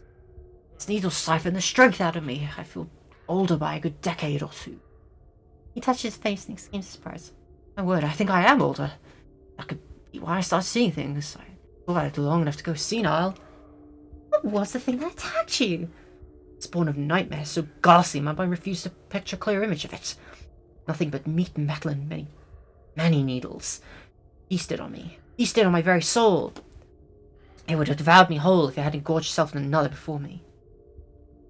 We will find a way to restore your time to you, Seneschal. Great Lord Captain, there is enough strength in this body yet. Also, Seneschal will not be so easily broken by some. I could just use a brief respect. Where are the others? Faintest idea, your ladyship. All I can say is, if I have managed to survive down here, there's a standing chance too. No weaklings in your retinue. I, for one, have had enough of this heap of filth. It's time to move, Abelard. I could not agree with you more, Lord Captain. I serve Houseful Valentius. Abelard salutes you with a shaking hand, and a ghost of his usual stern expression returns to his wrinkled face. We are the spearhead of the Imperium.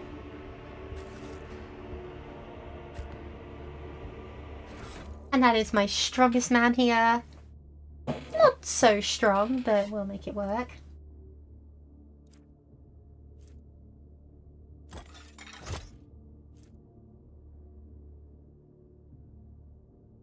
Really would sound amazing if he still had a shield. He doesn't.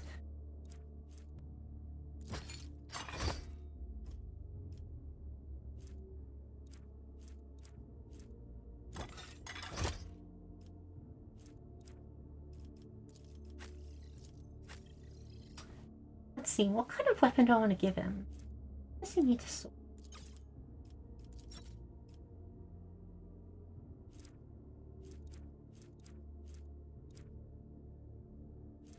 I guess I could just give him a greatsword for now. Shotgun in the off. Some grenades. How about the different?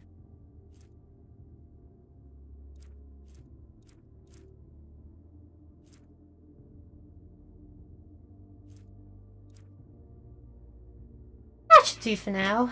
Hopefully. An unfolding puddle of ichor that reeks of suffering. You can barely make out what remains of the bones of some unfortunate. I always keep my options open. Drag. Yeah.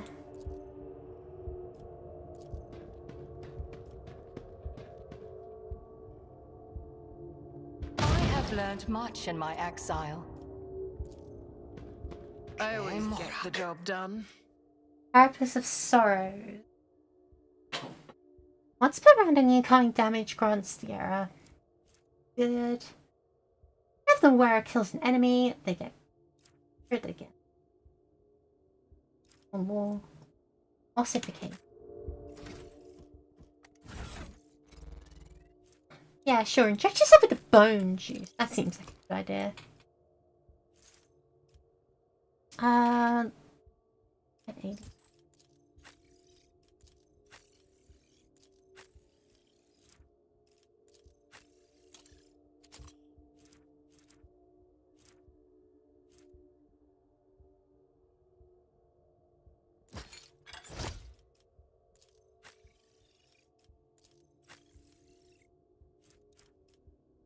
Seriously though, that's an impressive set of armor. That's my first set of power armor and it's named and statted. That's incredible. I'm very pleased. And now we have enough athletics to cover Compared this to naval distance. service, that was barely a Rise to the challenge. top, or get left in the dust.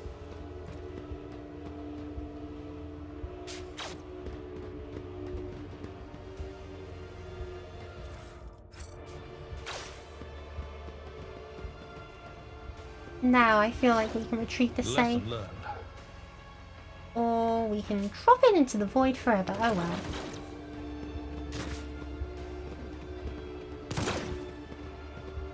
Let us speak to the commissar.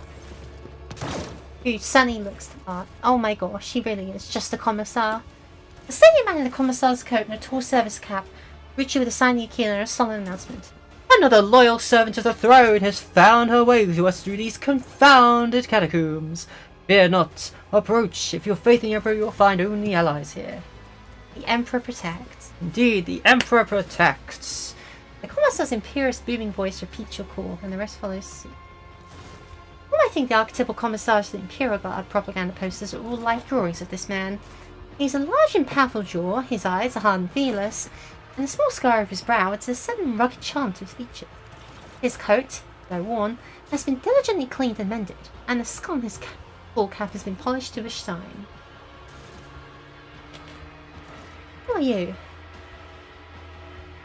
Have a little heresy? No, no heresy allowed. The man replies with clear precision. Commissar Yako Sudney, but my brothers and sisters in arms prefer to simply call me simply the Commissar. I was assigned to a regiment of the Victorian Zoofs. I don't know how to pronounce that. And I fought in the battle for the world of Kemal Secundus, where I was wounded and taken prisoner while unconscious. Having recovered from my wounds, I carry on fighting the wicked Xenos as the head of the local resistance cell, which I founded. My valorous comrades and I sabotage the enemy's activities while we devise our plan of escape.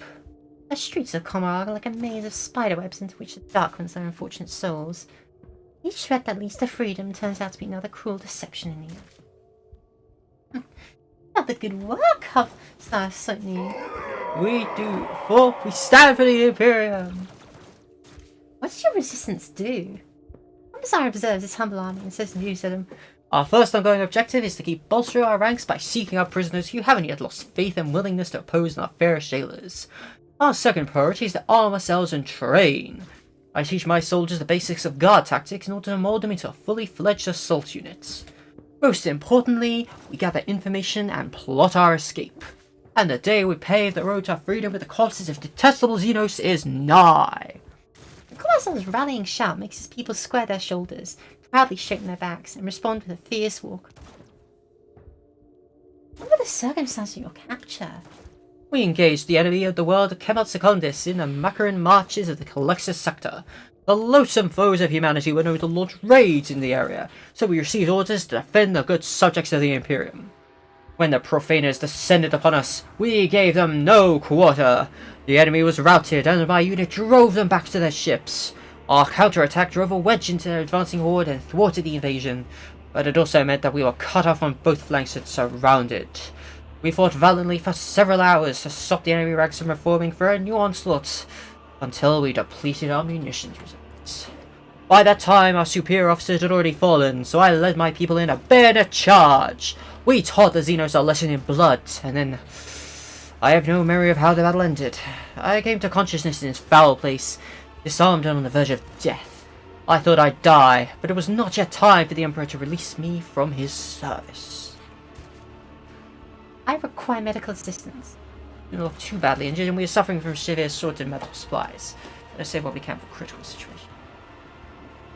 I'll send me here for your head. However, I have no desire to cause you harm. Commissar lets out a contemptuous laugh and nods approving at you. That scald miscreant has long since wanted me dead. He crazed my soldiers, he forced us from our base in this perilous place, but he will pay for his scheme soon once my plan is set in motion. It is a disgrace to serve one such as he, who ought to join our ranks instead, if we will break out of this cursed city. What's your escape plan? The Commissar's speech is brisk and energetic.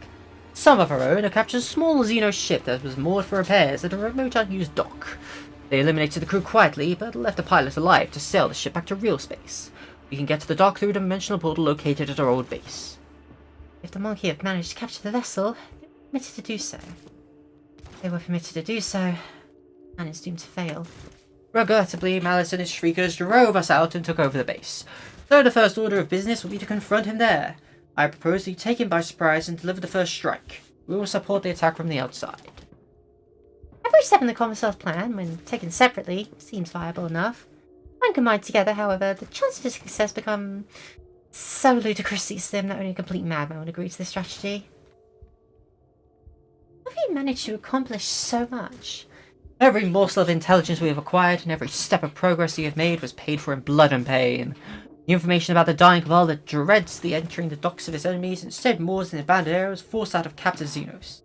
The knowledge of the portal was bought in exchange for one half of all the weapons we had stockpiled. Taking that ship cost us several lives, each of which was worth more than this whole blasted city. Who are the people under your command? The core of my unit is composed of prisoners from various Astra militarian regiments, and a number of planetary guards. They formed the assault squad that went on the special operation under Sergeant Vistay's command. The rest are common people who had the misfortune of being captured by Xenos. Serfs, nobility, administrators and clerks, technomats, void workers, monks, anyone who found the courage to take up arms. The only kind you won't find here are heretics, lawbreakers, and cowards. I've got to make a choice. Do I join him or do I kill him? If I kill him, there is a solid chance that Melis, who quite frankly does seem to have some faith in my ability, would get rid of this damn maggot.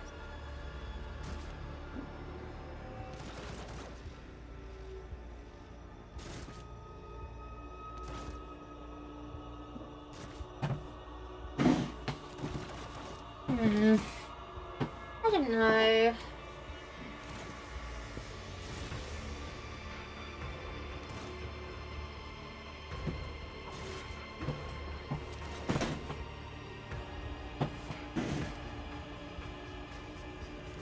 It's a very difficult choice, right? Because Commissar's not gonna heal me. And if I have to keep running around this maggot in my head, things are gonna get worse for me.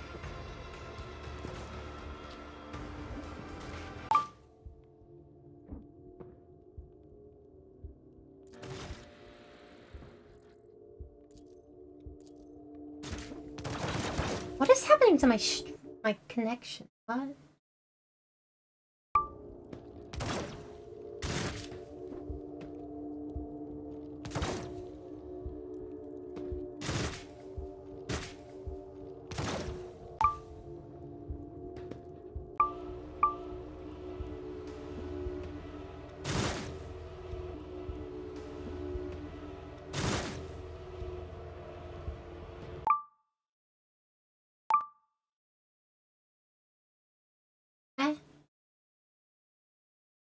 Let us not dawdle. Let us not dawdle. Well, that was embarrassing. Don't know why I didn't like that, but...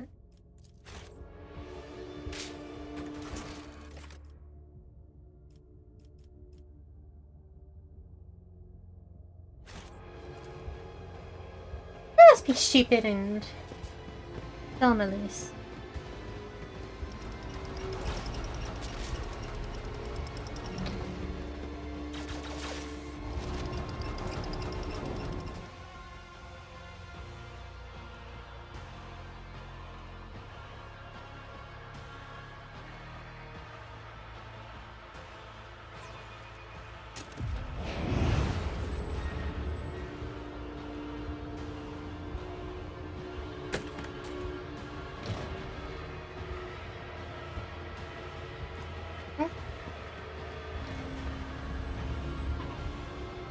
Too hard for a simple Oh, monkey. Jesus.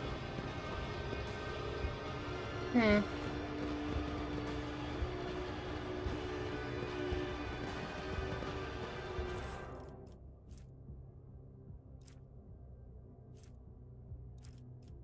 How embarrassing that I'm having to scavenge corpses. Yes. Oh well. I always have a backup plan. Send them in my damn shoot.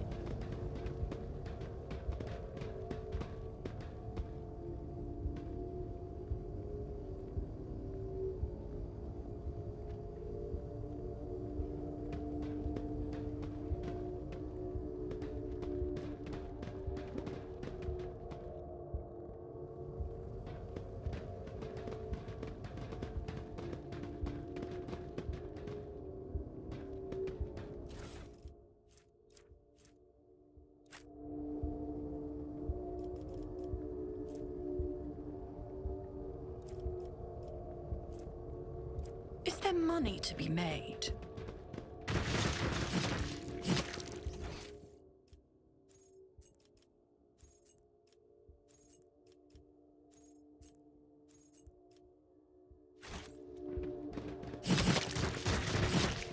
Do I think I can kill Melis with 4, 3 guys even? Damn, I'm so... I can't even count, no. Well, I certainly think we have a chance. I want to see if I can't find at least one more. What's this anatomical opera and why do I care about it?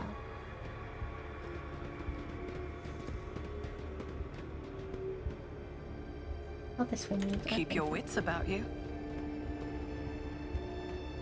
Yeah, I'm okay, bro. Success is the only outcome I accept. And we got some levels. That's good. It's annoying me that I don't know where. Down here. Let's save you the trouble of walking.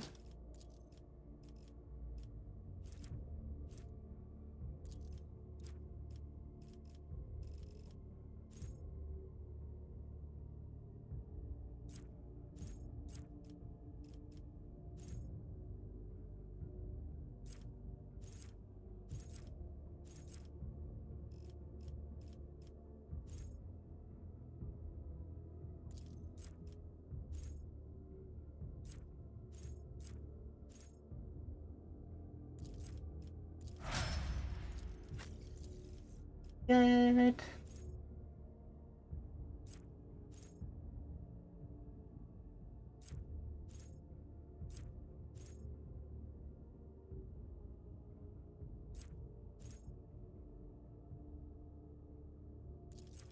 And finesse sounds very good.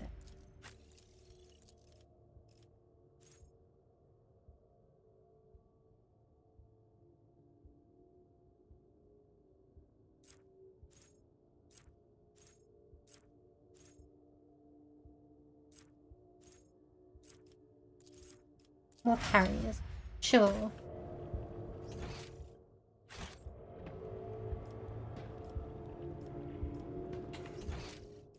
Alright.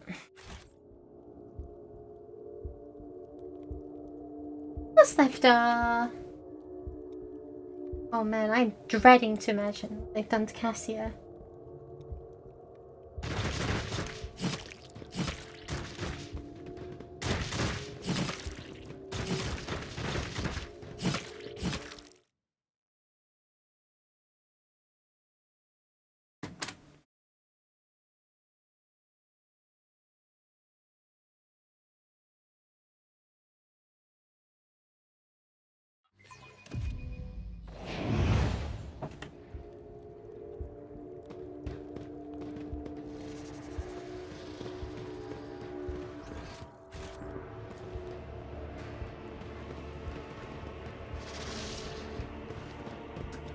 Sorry, Malice. I'm here to kill you. Commissar says hello. Your arrogance will be your downfall. I'll bleed you dry.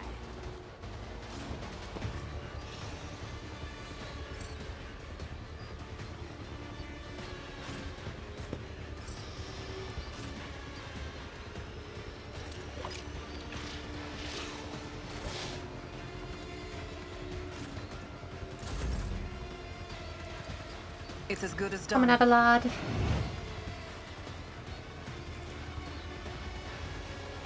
I'll make it happen. I'm not afraid of this guy, and you shouldn't be either.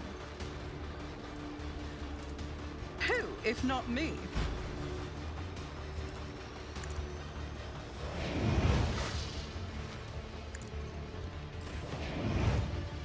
Victory is imminent. At your beck and call. Grey hair, sure hair. Starting off with a nice crit, that's good. We take that.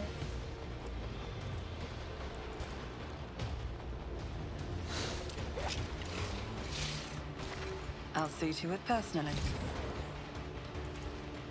I'll make it happen.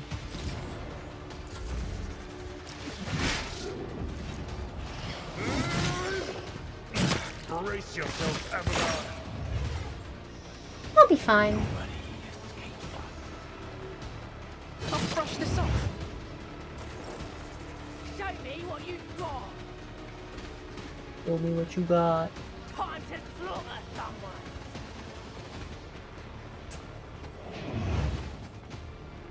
I've faced worse than this. Let's make it quick. Sure, I'm bleeding. Oh, yeah, okay. Here we go.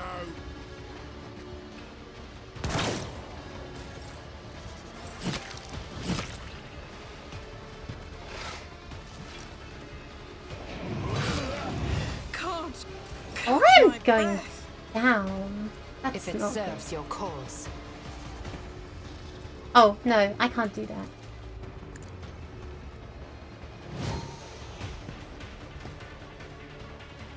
Can't Stop shoot, she's, trying, monkey.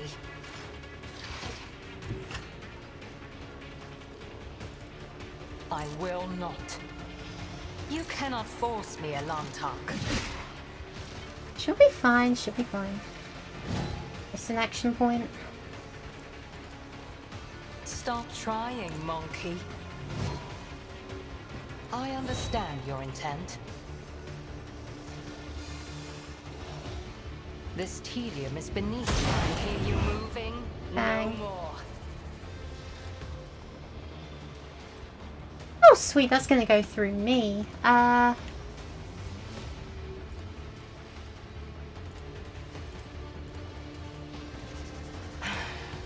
Ancestors guide me. This can't be over. Hold on. Huh?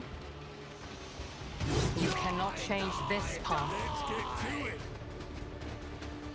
Should be okay. Be okay. Out of my way. I've survived worse odds. Probably. I will do my duty.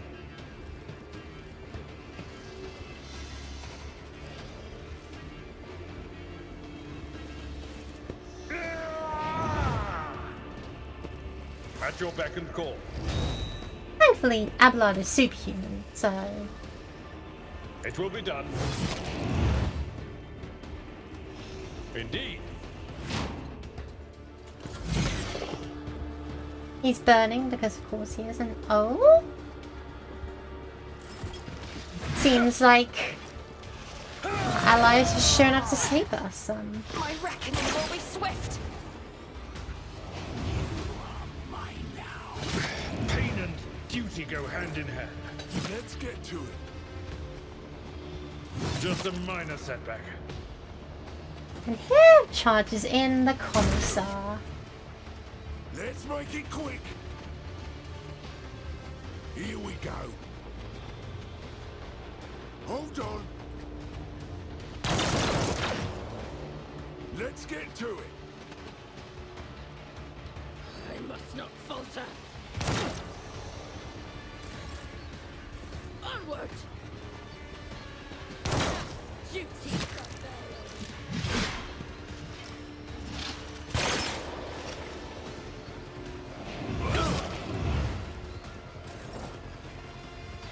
Okay, now you get comfortable. I Putting the am bounty not on your this secret. guy. Not that it matters. If it serves your cause. I understand your intent. No weakness is hidden from my Very sight. good.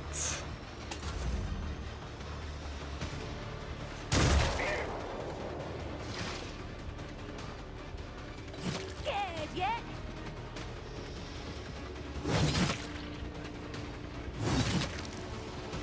Out of my way. Let's get to it. Let's make it quick. Power swing, but facing away. That's funny. Abelard. I will Looks do like it's my about duty. time for an all or nothing attack. Someone else can do this. Victory is imminent. Reduce to dust.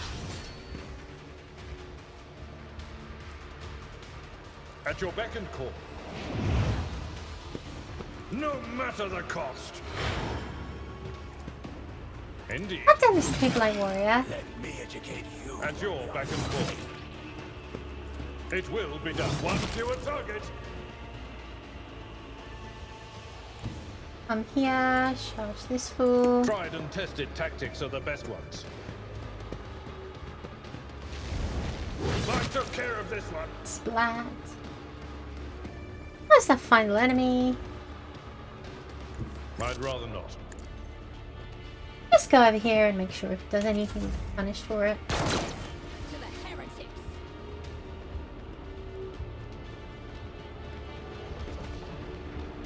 Oh dear. The Commissar's resolve is palpable.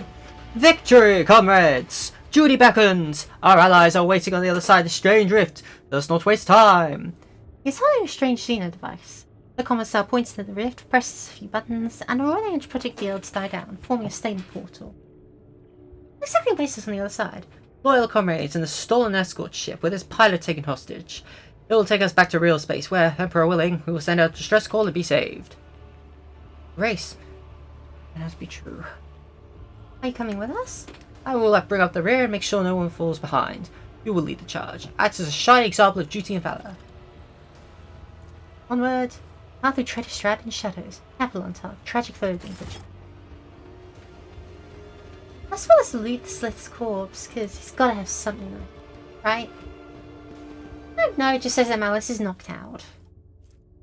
Quite funny.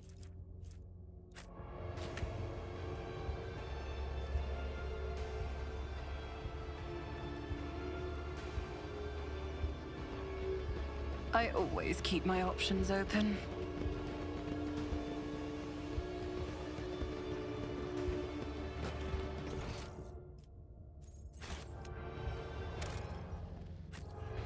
Should have been saving more before choices. That's foolish.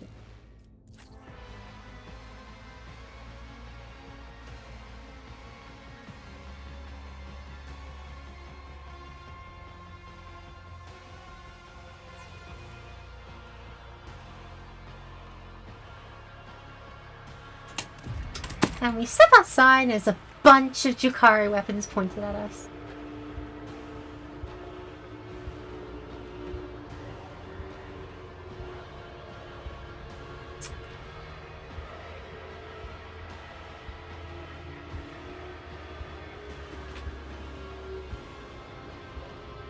Yeah, no. The moment you cross the portal, you realise that something is amiss. The thousands of Yukari are all around you. The towering bulk of abnormally bloated muscles, face hidden behind a black mask. Nothing fits the Commissar's description of a quiet dog. You've brought good meat. You've done well, Commissar.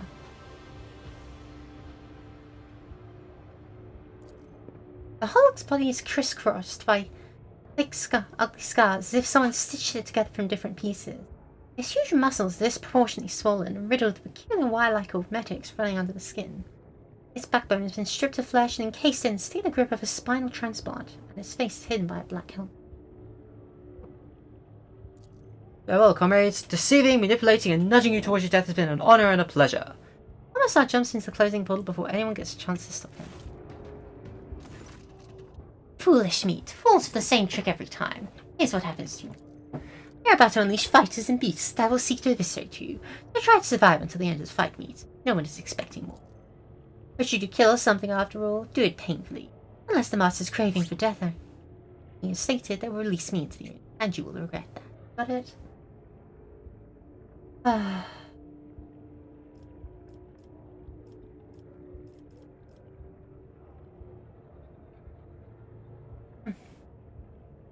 This abomination says that it is certain. But even in death, there is a choice, to be butchered like cattle or die for the Imperium. Do not let Xenos decide your fate. May you leave this life with the Emperor's name on your lips. By the roar, some of the fighters make the Sunny Aquila and ready their grenades. Their pale fingers clutch the pins as they steel themselves for a fight to the inevitable death, and taking many enemies who can. Pretty words. I hope your death will be pretty enough to match them.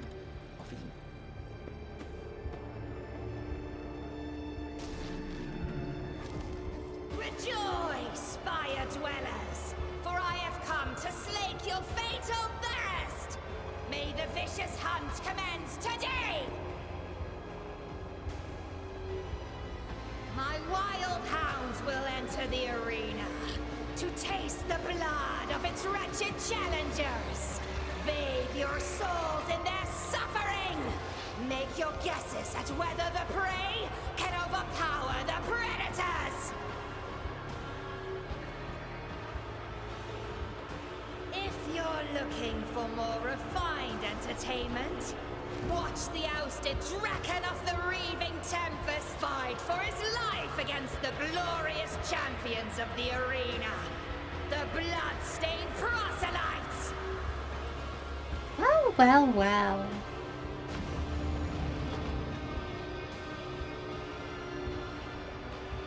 If your soul is so hardened that only the triumph of violence can soften its scars, enjoy the massacre of the fearsome Flesh Gorger! Today, we will try to kill him again! Who's this?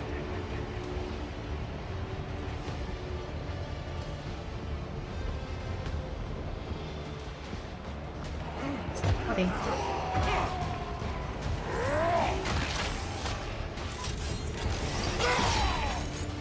With a knife?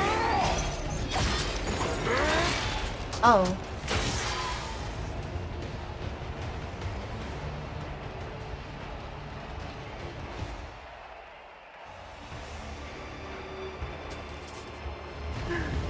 Is that all?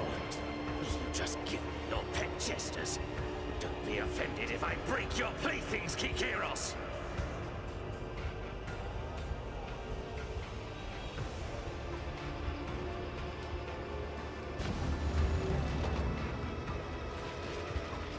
Let the fatal thirst be quenched!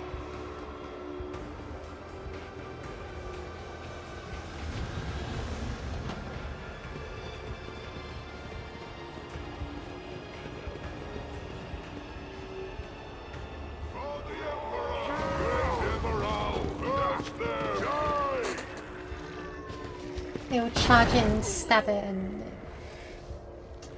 Oh, at least they died in Dare to duty. cross us. Oh, okay. I'm having a moment.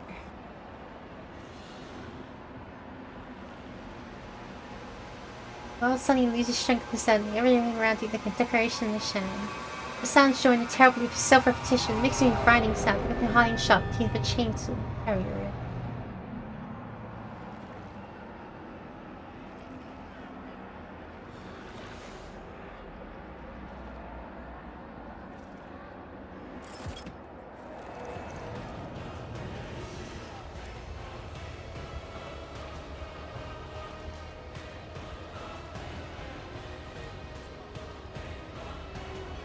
Just the one, and for now we can see it there. Here, an Abelard. Up at the floor. On it. It's as good as done. Who, if not me? I won't compromise my principles. Actually, I'll we're see to gonna it personally. myself some good I'll make it cover. happen. I'll see to it personally. Like some shooting. Abelard. Victory is imminent.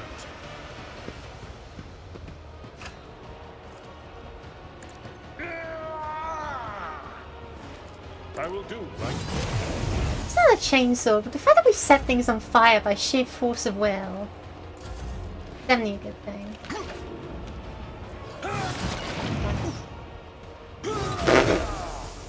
Here we go. Hold on.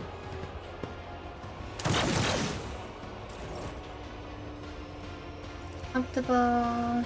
Market. This tedium is beneath me. If it serves your cause.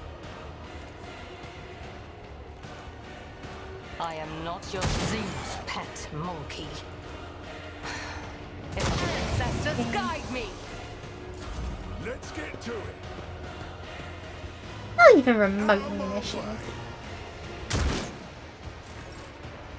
Abelard. It will be Witnessing done. some more. That's not the Seneschal's job. At your beck and call.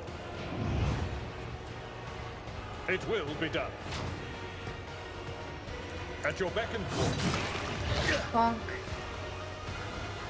They don't use like every second attack, is that right?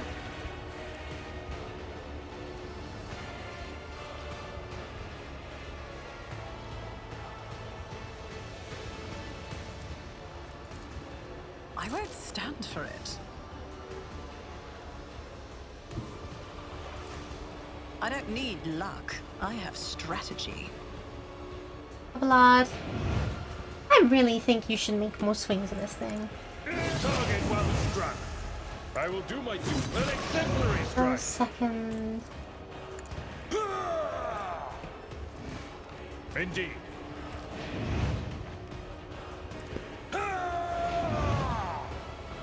At your beck and call.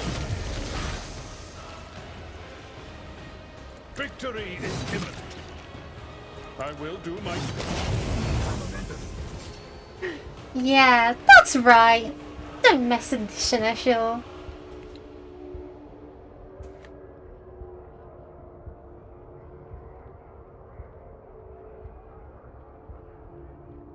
And then the game broke because they didn't expect me to win. Make an example out Or of you. what? Cross them. Oh no, I just decided to turn them all evil, but they didn't tell me about it.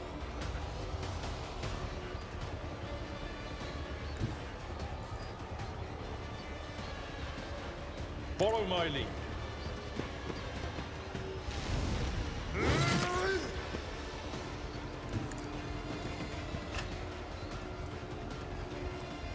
At your beck and call.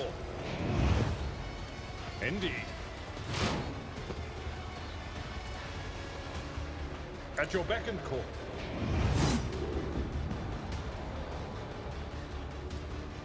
Victory is imminent. What? You are target. I will do my duty.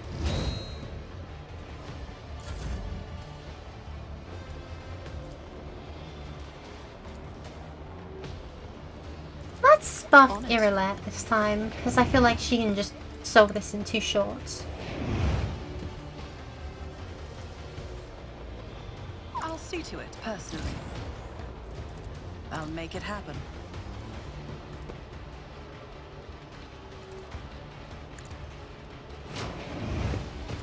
It's as good as done. If it serves your cause. This tedium is beneath me. Let's get to it.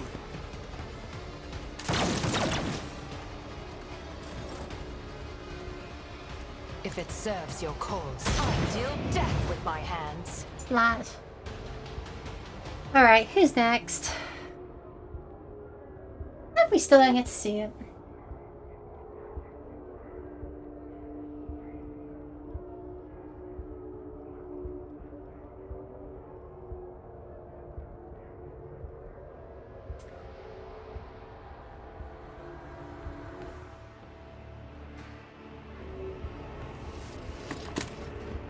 This cutscene's really awkward. Hey, you're supposed to see a monkey challenger survives the vicious hunt. You save the sight of flesh gorge devouring his blank enemies is your fatal first quest. Is he eating that thing's brain?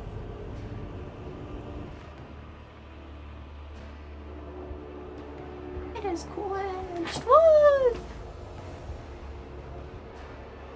I feel like him. Match more than the blood sport. Come on, Comrade, score some kills.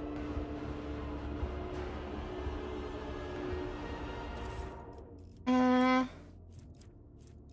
be a great sword. The Ripper.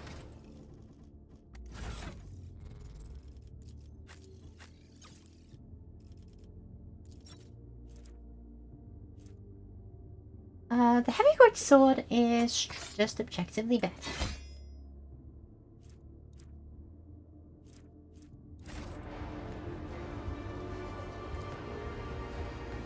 This in the bottom of the abyss in which Kamara spies rise. A small mercy for your sanity.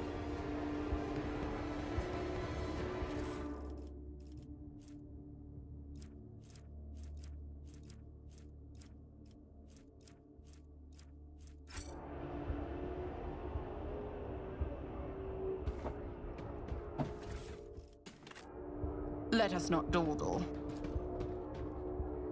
Okay, where do we go now? We just leave? 1, so we get to leave.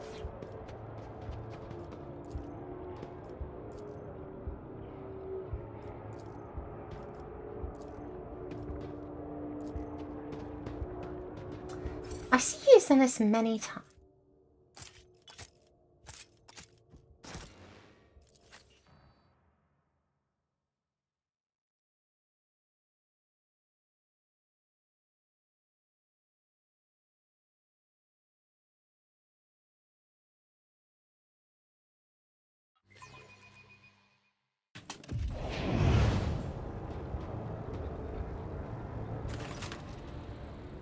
The stranger standing before you brings to mind a motley-coloured, long-limbed doll abandoned amid the carnage and detritus. The bright colours of his sleek costume seem comical against the unremitting gloom and hostility of this place.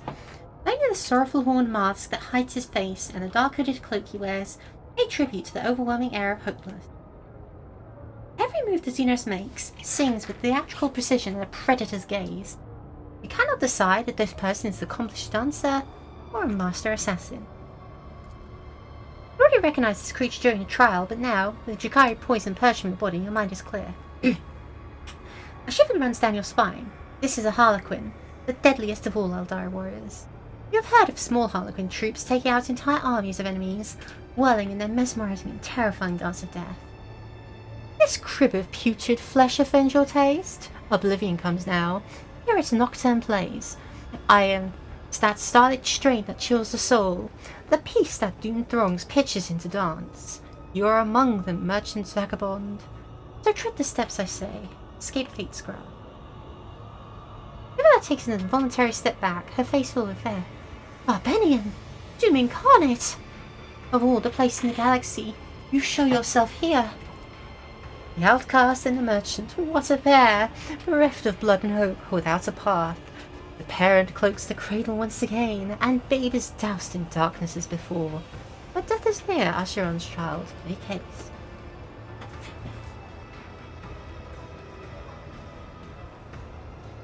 Attack him and lose instantly.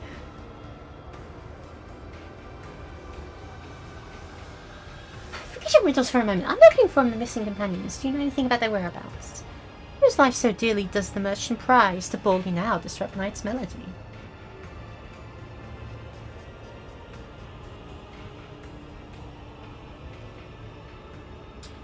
My navigator, Cassia, is missing. I doubt she'll last very long here on her own.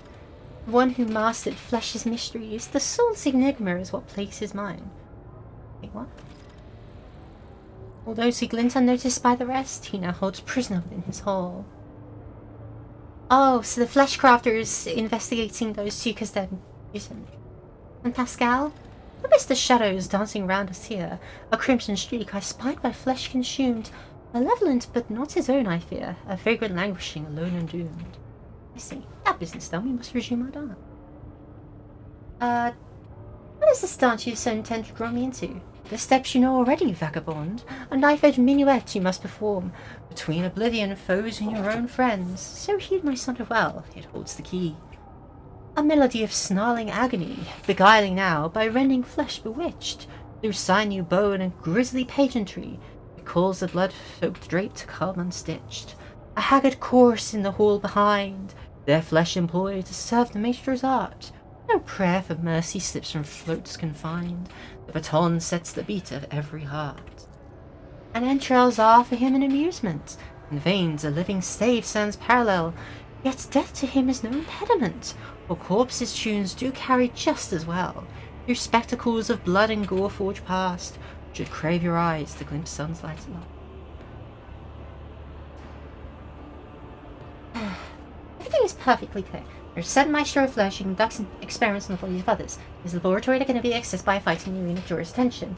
With his assistance, I'll be able to escape the chasm. Oh, yes, and your name is Nocturne of Oblivion. Have I missed anything? The Xeno stills and looks at you intently. He's not accustomed to anyone so adroitly and quickly navigating his verbal labyrinths. That much is clear. At last, you hear a low chuckle behind his mask, and Xenos claps his hands softly, saying only one word. Bravo. I thought some illusions had clouded my gaze when I beheld the Abaddon at Alcon's court. He is an owner of monstrous things to come.